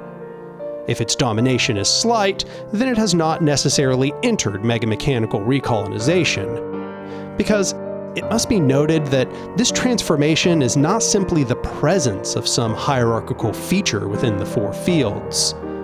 This process of correcting ideological and interpersonal orientations continues for the individual for an extended period of time as horizontal power internalizes more of the flows of society. And so, this frame is not meant to represent the case where people within one of these organizations are simply demonstrating old cultural brainwashing, which they have not yet dismissed, but who are otherwise amenable to horizontal counseling and grievance resolution. It is unlikely at this stage that any organization will have the ideology of its adherents totally decolonized from the megamachine. This frame constitutes a conflict which is outright and concerted, domination by either an internal or external threat. And on this occasion, the megamachine can be understood as having internalized the acting body in question, and thus they cannot be trusted as allies. It must be emphasized, this frame is meant to represent the idea that the organization in question has functionally become a hierarchical entity. This is to say, the flows of power within that organization no longer move by way of the boundaries of freely agreed measures and cooperative development, but instead have begun to function by way of monopoly control within the group, or a desire for that group to establish monopoly control over a territory. This may mean they have begun openly coordinating with other hierarchical organizations and supporting more authoritarian praxis. This may also mean that an internal hierarchy has arisen, wherein one or some small group of members have come to make all formal decisions. Regardless of these particulars, horizontal organizations must refuse to confederate with hierarchical organizations.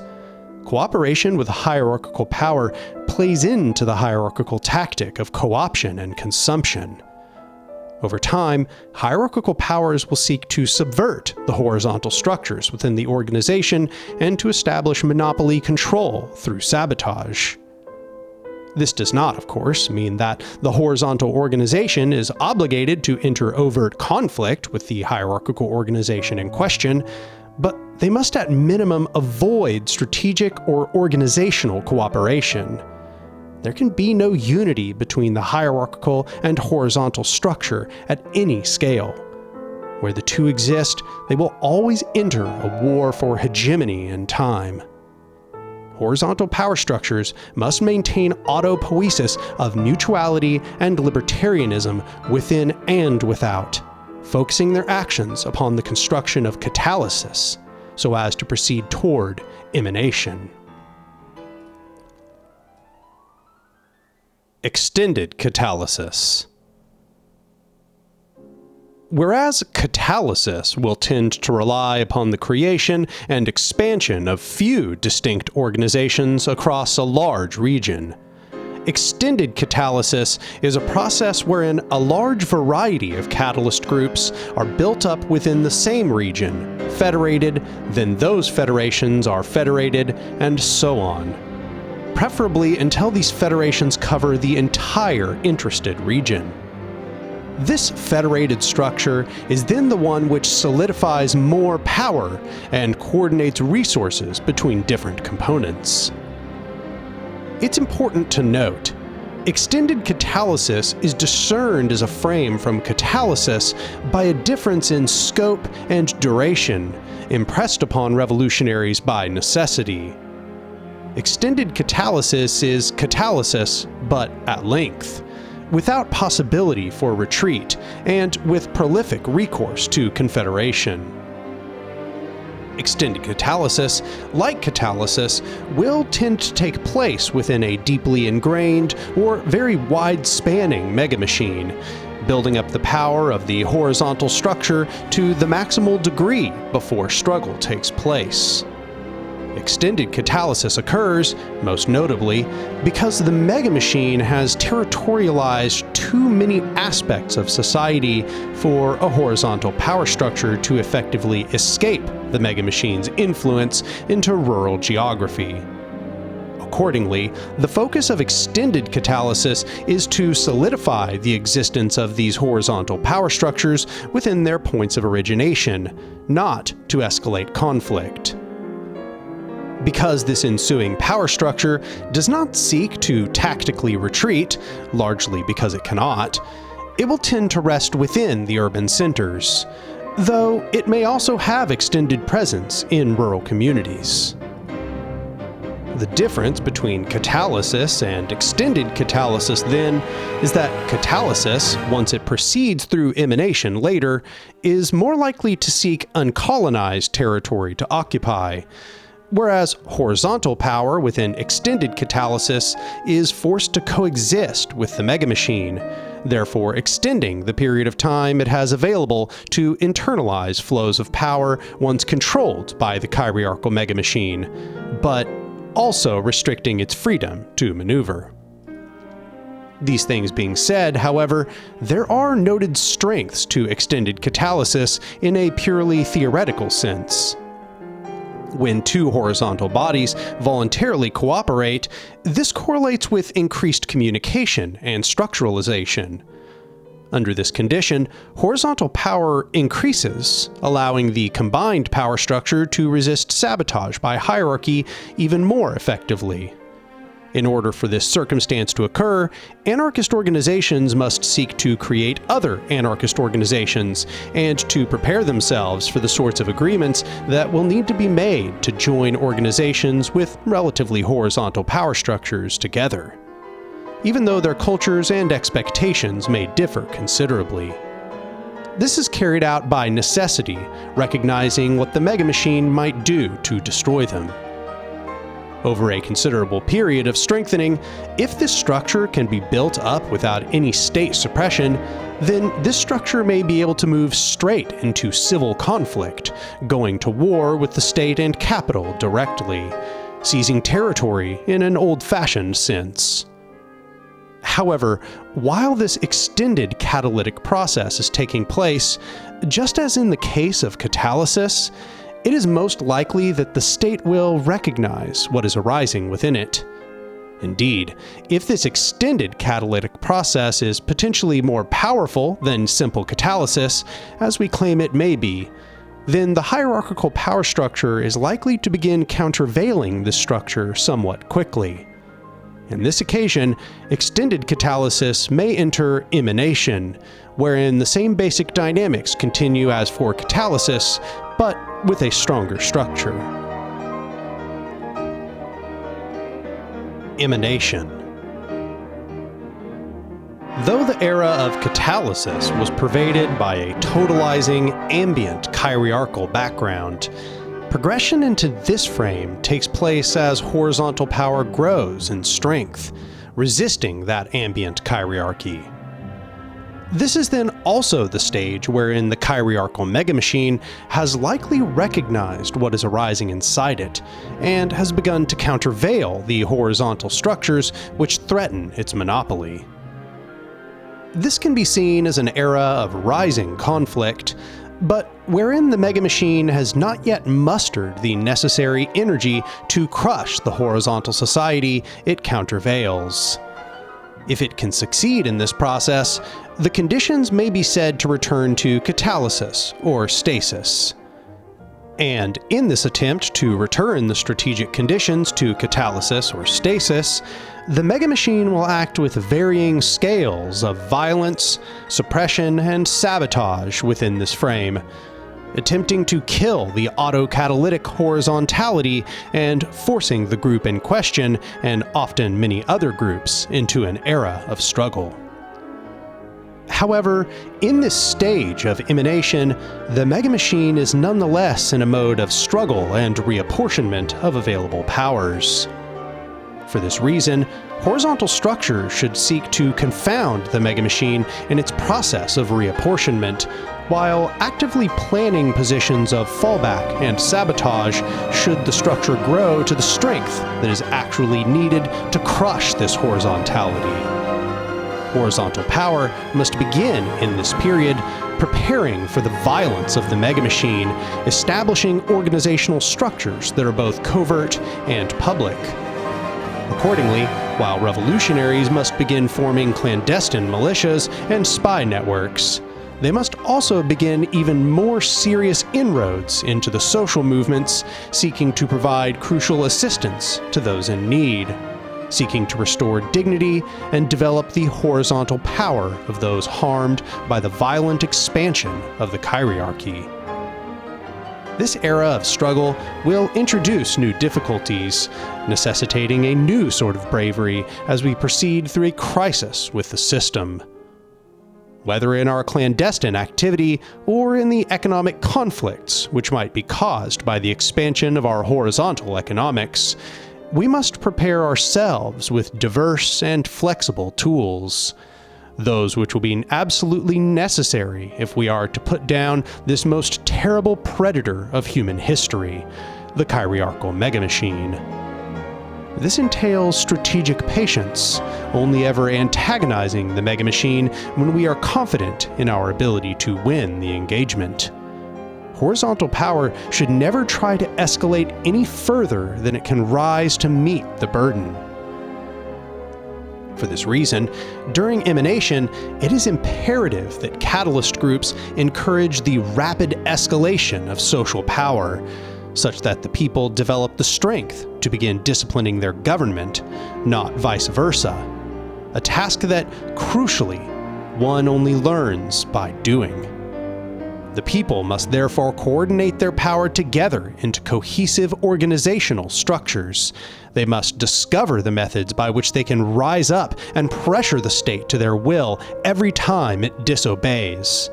When it brings riot police, the people must bring an overwhelming wave that crushes the state's suppressive attempt. When the megamachine sends their spies and their wreckers and their informants, horizontal structures must eject them, confound them, or utilize them to our whim. The people must become strong enough to teach the state humility. Only then shall we ever throw off its reign. As horizontal power expands, it will internalize more and more power relations, placing pressure on the megamachine and therefore encouraging the machine to utilize prolific restructuring. This means that the system may assume configurations which seem quite foreign to previous conventions. And technical disciplines based upon one or another of these configurations will find themselves incapable of understanding the system they are witnessing before them. As the old thinkers have put their fingers on the particulars of its functioning, it changes into something new. Each time this happens, our tactics will have to change to meet these new burdens, using every success to bolster the next attempt, building councils of the oppressed, establishing radical democracy, fighting for unions, establishing solidaric networks of radicals, and doing everything within our power to internalize flows of power permanently into our horizontal structures, so that each new wave is stronger than the last. At some point, this repetitious cycle will tempt the megamachine to violence, and it will expand its brutality to test the mettle of the growing revolution.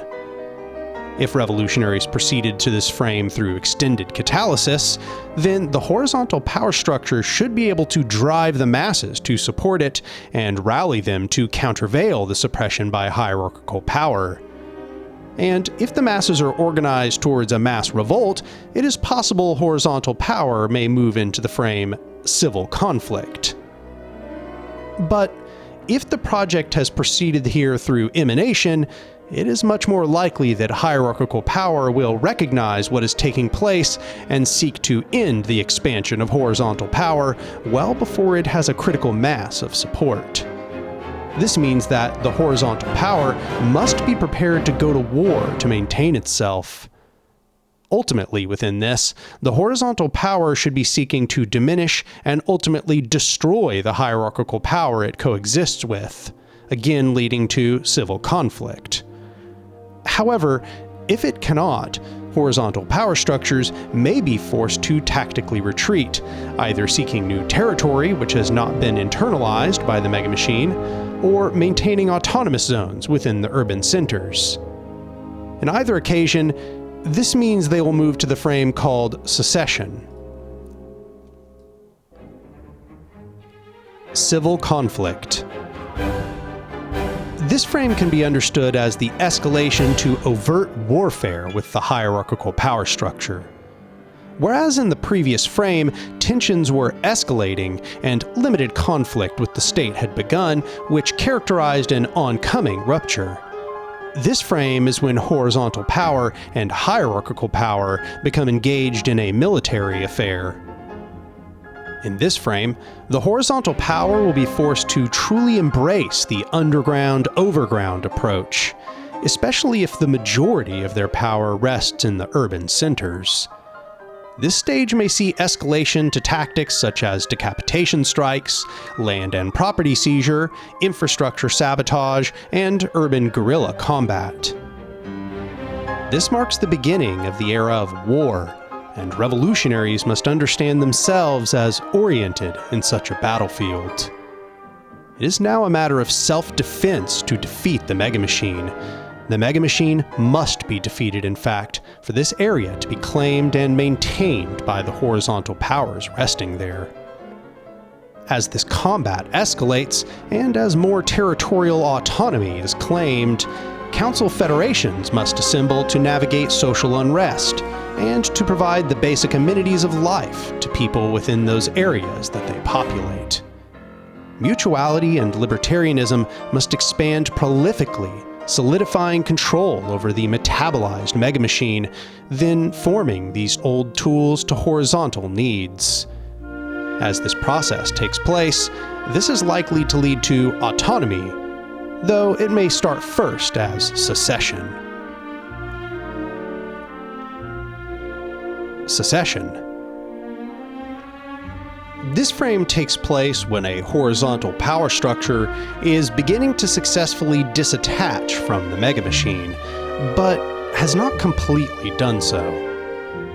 This is to say, within this frame, the horizontal power structure has either internalized so many flows from the megamachine it once rested within that it can expand autopoiesis largely through those flows, or it has fled the urban centers and begun internalizing environmental structures outside of the immediate control of the megamachine.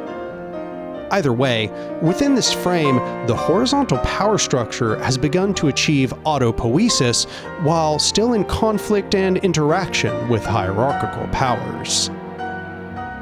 This is because this is the era marked by the end of hierarchy's hegemonic control of the relations within the seceding territory, even though it may maintain control of all surrounding territory.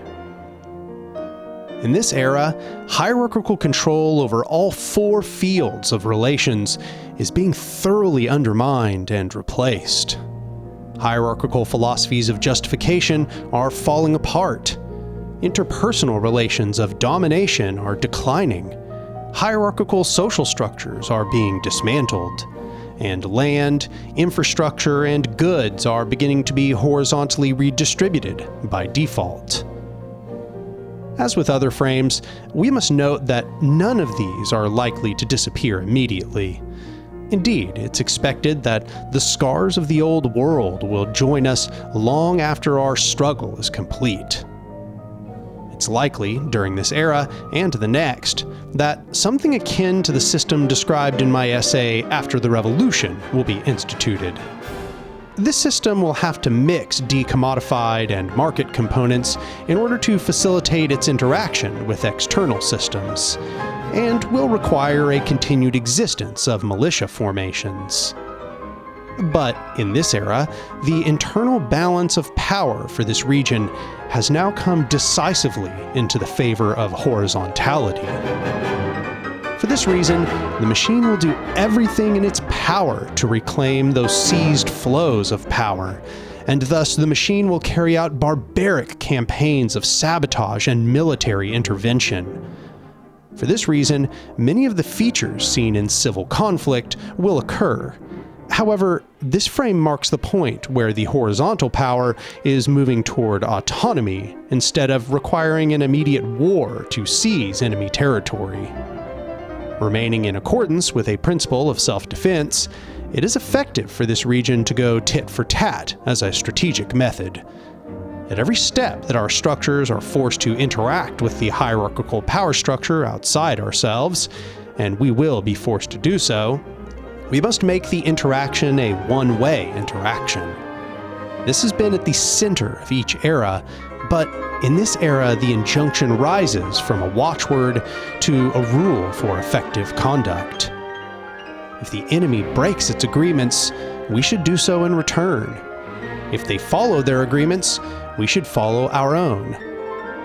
But we should never rely on the continued benevolence of an existential enemy, no matter how cooperative they may appear at the moment. If this process took place by consuming the territory of the megamachine, then it will only ever be maintained through active conflict with hierarchy, whether cyclic, or sporadic, or whatever else. Under an extended conflict and alongside substantial demonstration of fighting effectiveness for horizontal power structures, the hierarchical power structure may not want to continue an all-out war. Instead, the hierarchical power may want to concede autonomy to this region.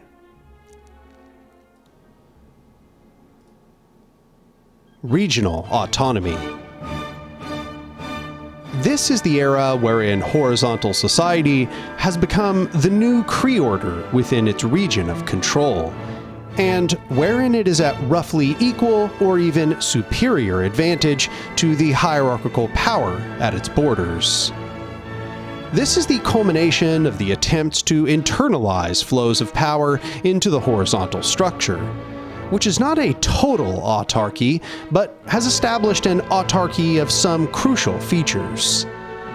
The structures which characterize the new society now solidify and reproduce themselves naturally. This means that this is the true end of hierarchical hegemony, not just within the horizontal region, but also in the shared field of the autonomous region and the local megamachine.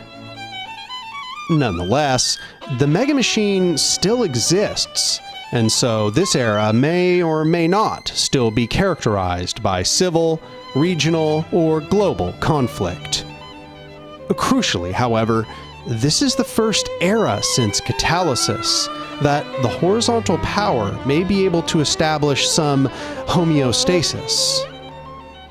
The megamachine may even cease conflict with the autonomous region as to spare itself expenditure of further resources.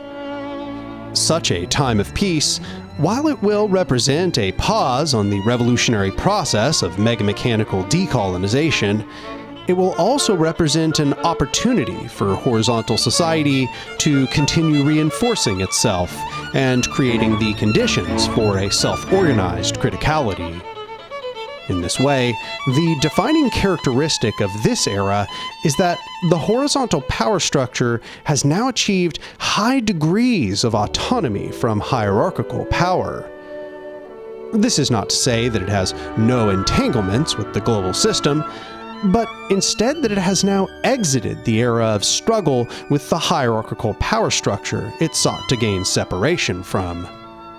Struggle in this era will be defined not by grasping to continue existence, but instead a slow ratcheting of horizontal power over regional hierarchical powers. As the horizontal power within the region is given time to adjust, it may very well begin to decommodify more of its internal functions, and may require less militia formations for internal protection. However, it should not move without foresight on either of these, as this era has not marked a decisive end to hostile engagements. With this in mind, it's important that this rising horizontal regional hegemony still not move too aggressively or become too eager to eliminate its enemy outright. Though it must indeed carry out extensive spycraft, conduct subtle campaigns to undermine the chiriarchy abroad, and to degrade hierarchical hegemony in those opposing regions of control, a singular regional autonomy is unlikely to bring about this complete destruction by itself. If conflict is unavoidable, the horizontal structure should, as it gains more power leverage over the hierarchical structures around it, only take those battles where it has superior strength, and then allow the structure to retract. Over time, this will weaken the structure and exaggerate the ratcheting of the horizontal structure instead. If the horizontal structure becomes too eager, seeking to exterminate the hierarchical power in its midst without giving it the possibility of escape, they will be faced with a brutal and bloody struggle, much more gruesome than that which would have been carried out by strategic patience. Ultimately, the goal of this stage of struggle is for this horizontal regional power to confederate itself further with other horizontal power structures within the region, and prepare itself to crush the enemy when the battle arrives. Here we see why it is so crucial that horizontal power structures must be built everywhere.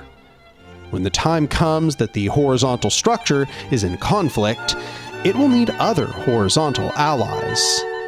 If it does not have them, it will be in a position to be sanctioned, to be teamed up on by many hierarchical powers, or to be simply starved out. With this in mind, so long as this regional autonomy remains, it should focus on slowly expanding its borders through the seeding of new autonomous organizations at the bounds, as well as helping to develop new catalytic bodies of revolt deeper within the hierarchical polities abroad. As these new horizontal organizations are seeded into the enemy structure, they should be bolstered and supported, then encouraged to undergo emanation, secession, and autonomy themselves. If this can be repeated, or if other autonomies can arise from their own originating struggles, the regional megamachine can be consumed from the inside out through repetition. If this process can be repeated, it will lead into adjacent autonomy. This is the stage wherein numerous horizontal structures in some region, or across numerous regions, have begun to achieve autonomy from their hierarchical structures. This is the beginning of a new era of world politics for the project. Other nations, which may have been largely uninvolved, or which did not see their stake in the conflict at hand, will likely now become players. And just as the horizontal structure confederated itself with other horizontal power structures within the region in order to solidify its control, it will now need to do the same upon the global scale. Confederations will need to be created and solidified at the continental or intercontinental scale, and if possible, at the global scale. As more horizontal power structures begin to populate the regional landscape, once homogeneously occupied by hierarchical power, it will be a prolific driver of conflict, just as it was upon the smaller scale within the local megamachine. For this reason, regional horizontal power structures must coordinate and confederate so that their combined power grows precipitously and can be coordinated against the local arm of the megamachine. If this can be done, it establishes a horizontal ratcheting more and more certainly, and indeed may even establish power leverage over the hierarchical structure that they have seceded from. This era is therefore defined through a global struggle between horizontal powers and hierarchical powers, which are likely to form into blocks based on their allegiances. These confederated regions must then begin asking themselves what can be done to achieve the global scale revolutionary goals at hand. They must establish trade networks, coordinate expertise, provide key materials and technologies, and therefore internalize more relations into confederations across the planet.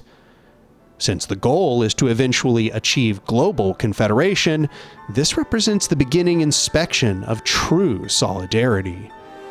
These autonomous regions, each arising in their own local conditions, will have to answer the most important questions about what material solidarity looks like in shifting circumstances.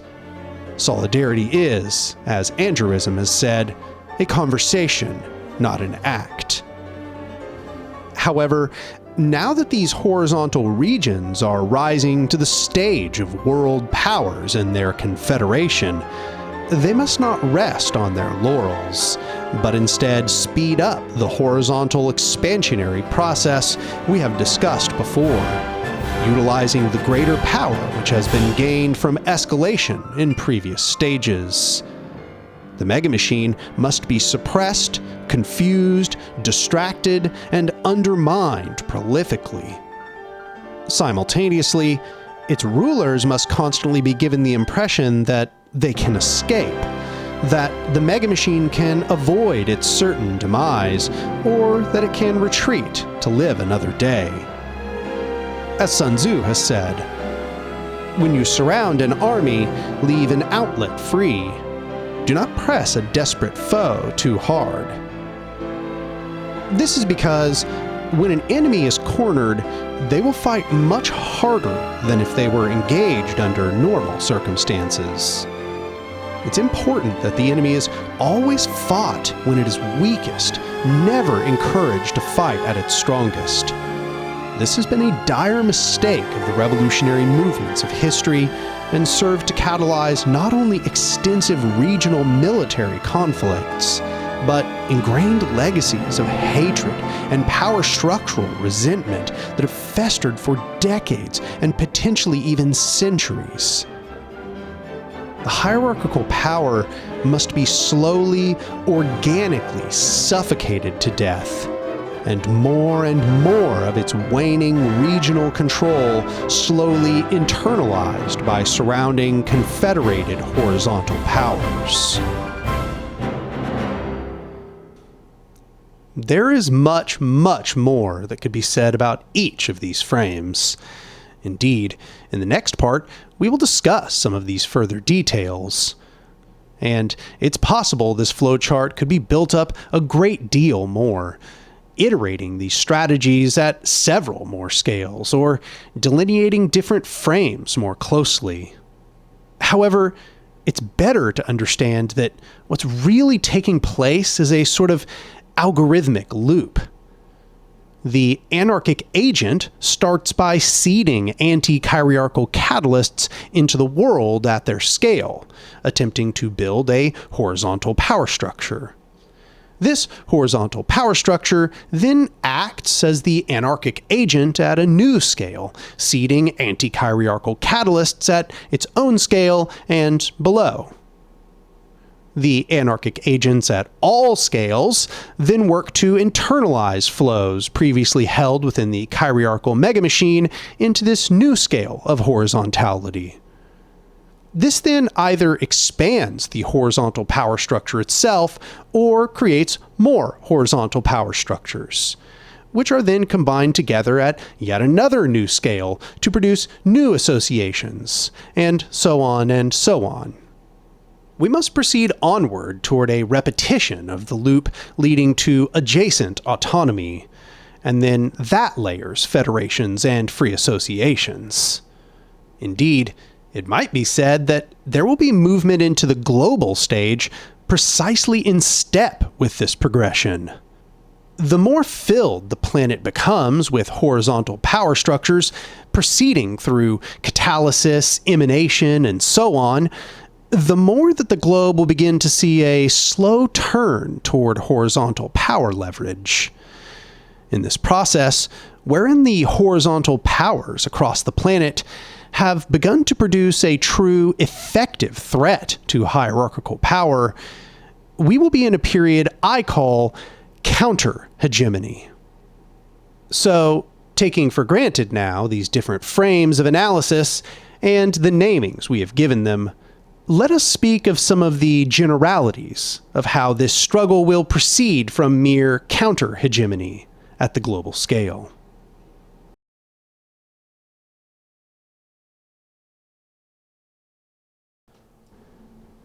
So, what conditions might prevail if we were to proceed successfully upon this repetitive, iterative process carried out at larger and larger scales? In time, whether the ascent is long or short, the global balance of power will tilt toward horizontal power structures. And when this tipping point toward a global anarchic society has been achieved, we can speak of a new era. Unlike those frames within our flowchart, which all serve to delineate germinating dynamics of a society struggling to be born within a suppressive chiarchical mass during the era wherein horizontal power structures have scaled to the scope of global struggle and truly embarked upon the internalization of continents and hemispheres, we will begin to establish a shining period of global horizontal hegemony. This is to say, we will finally come to confront the last bastions of authoritarianism and domination, now as a superior force, instead of one which struggles to be born. This is the beginning of a stage I will call anarchic hegemony. This is the era wherein horizontal society has become so hegemonic it no longer fears opposition, wherein horizontal flows of power are no longer spent just trying to resist and overcome the enemy, but instead serve to reinforce the horizontal Cree-order. This is the era wherein the global Cree-order moves toward horizontal orientations. And given that this is a return to power structural homogeneity, this will also likely correspond to a drop in regional or global conflict. However, such arrangements will have to be carried out consciously. As stakes rise to the level of regions, pressures may push some sets of horizontal powers toward competition instead of cooperation, just as we discussed in self-sabotage. Just as in the smaller frame, the goal must always be to secure mutualistic confederations instead of to secede or compete. As time moves forward, if this process can be carried forth with humility and solidarity, harmonious control of the horizontal Cree-order will become more and more pervasive. Thus sounds the death knell for chiarchy, where once all hierarchies propped one another up through various structures within the four power structural fields to produce a totalizing hierarchical conditioning. These will now be progressively broken into pieces and eliminated. In this, anarchism no longer acts from behind, but as a fully self-sustaining force, which can no longer be undermined without a prolific, coordinated, counter-revolutionary campaign. This era may still be characterized by some civil strife, as remnants of the old order remain, but they will have no claim to social primacy and are stuck in a matrix of defeat. Where once prolific restructuring was available to them by way of their control over the total social flow of power, they now act as anarchists once did, to build out hierarchical relations under a totalizing suppression by horizontal creorder.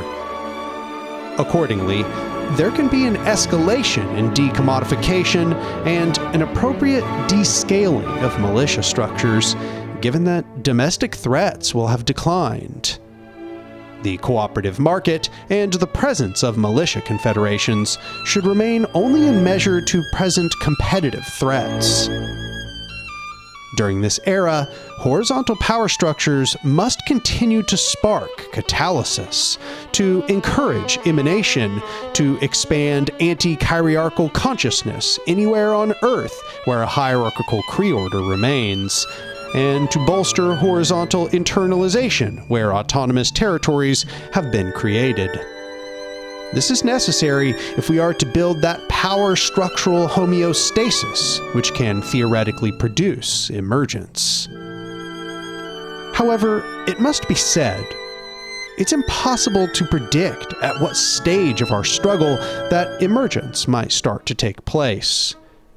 As we have said before, one of the characteristics of emergence is that it is quite unpredictable, to the degree that some complexity scientists have chosen this as part of its very definition.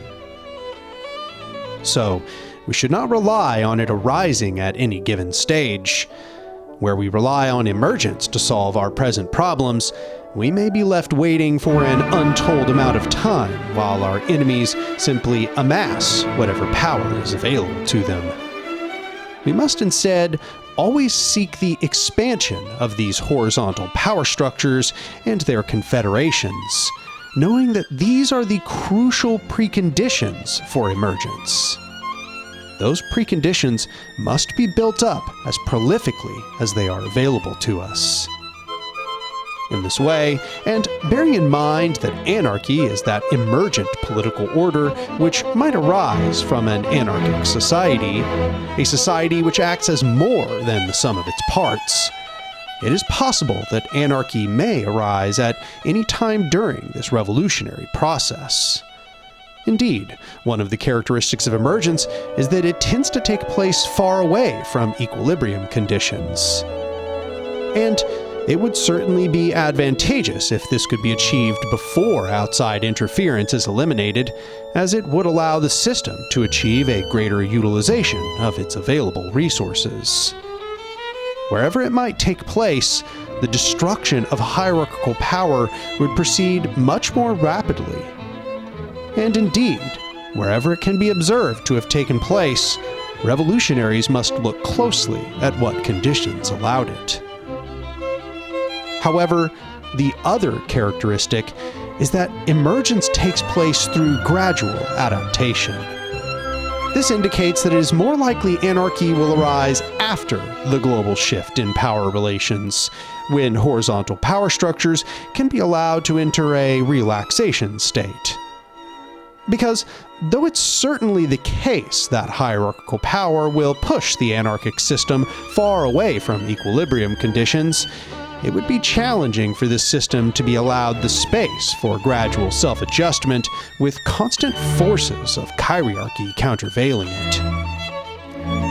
Not only will hierarchical power structures constantly serve to disrupt any gradual process of self-adjustment through sabotage, competition with prevailing hierarchical power structures will necessitate that decisions be made quickly rather than slowly and iteratively. So, we must endeavor to recall, such a society under the wrong conditions could fall backwards into reaction in time. Anarchic society must watch after itself closely that this does not happen, and that, instead, the participants in this global revolutionary process endeavor forth in liberating more and more of this ensuing hegemonic horizontality from the stasis of the megamachine, both outside of the horizontal power structure and within it. Indeed, even under anarchy, we will always be in the process of fighting back against hierarchical power structures that continue to exist.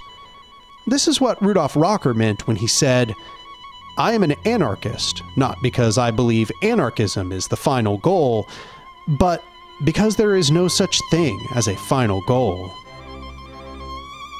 This future will not be some perfect utopia, but a new society containing its own conflicts to be resolved, both hierarchical and horizontal. Our revolution must proceed toward an endless, emancipatory future, seeing no tyrant as too great to topple and no problem too intractable to confront. In this process, and this process only, will our global society approach the further enactment of an anarchic ethos, wavering here and there, as all societies do, but fluctuating about a critical point, a state of harmonious social-ecological balance. It is at this stabilization point that a phase transition will have solidified. The fundament will have been established on which a new array of things, an entirely new world of interactions can arise. Just as each strata is itself a wonder, anarchy becomes the playing field for things once inconceivable to take place.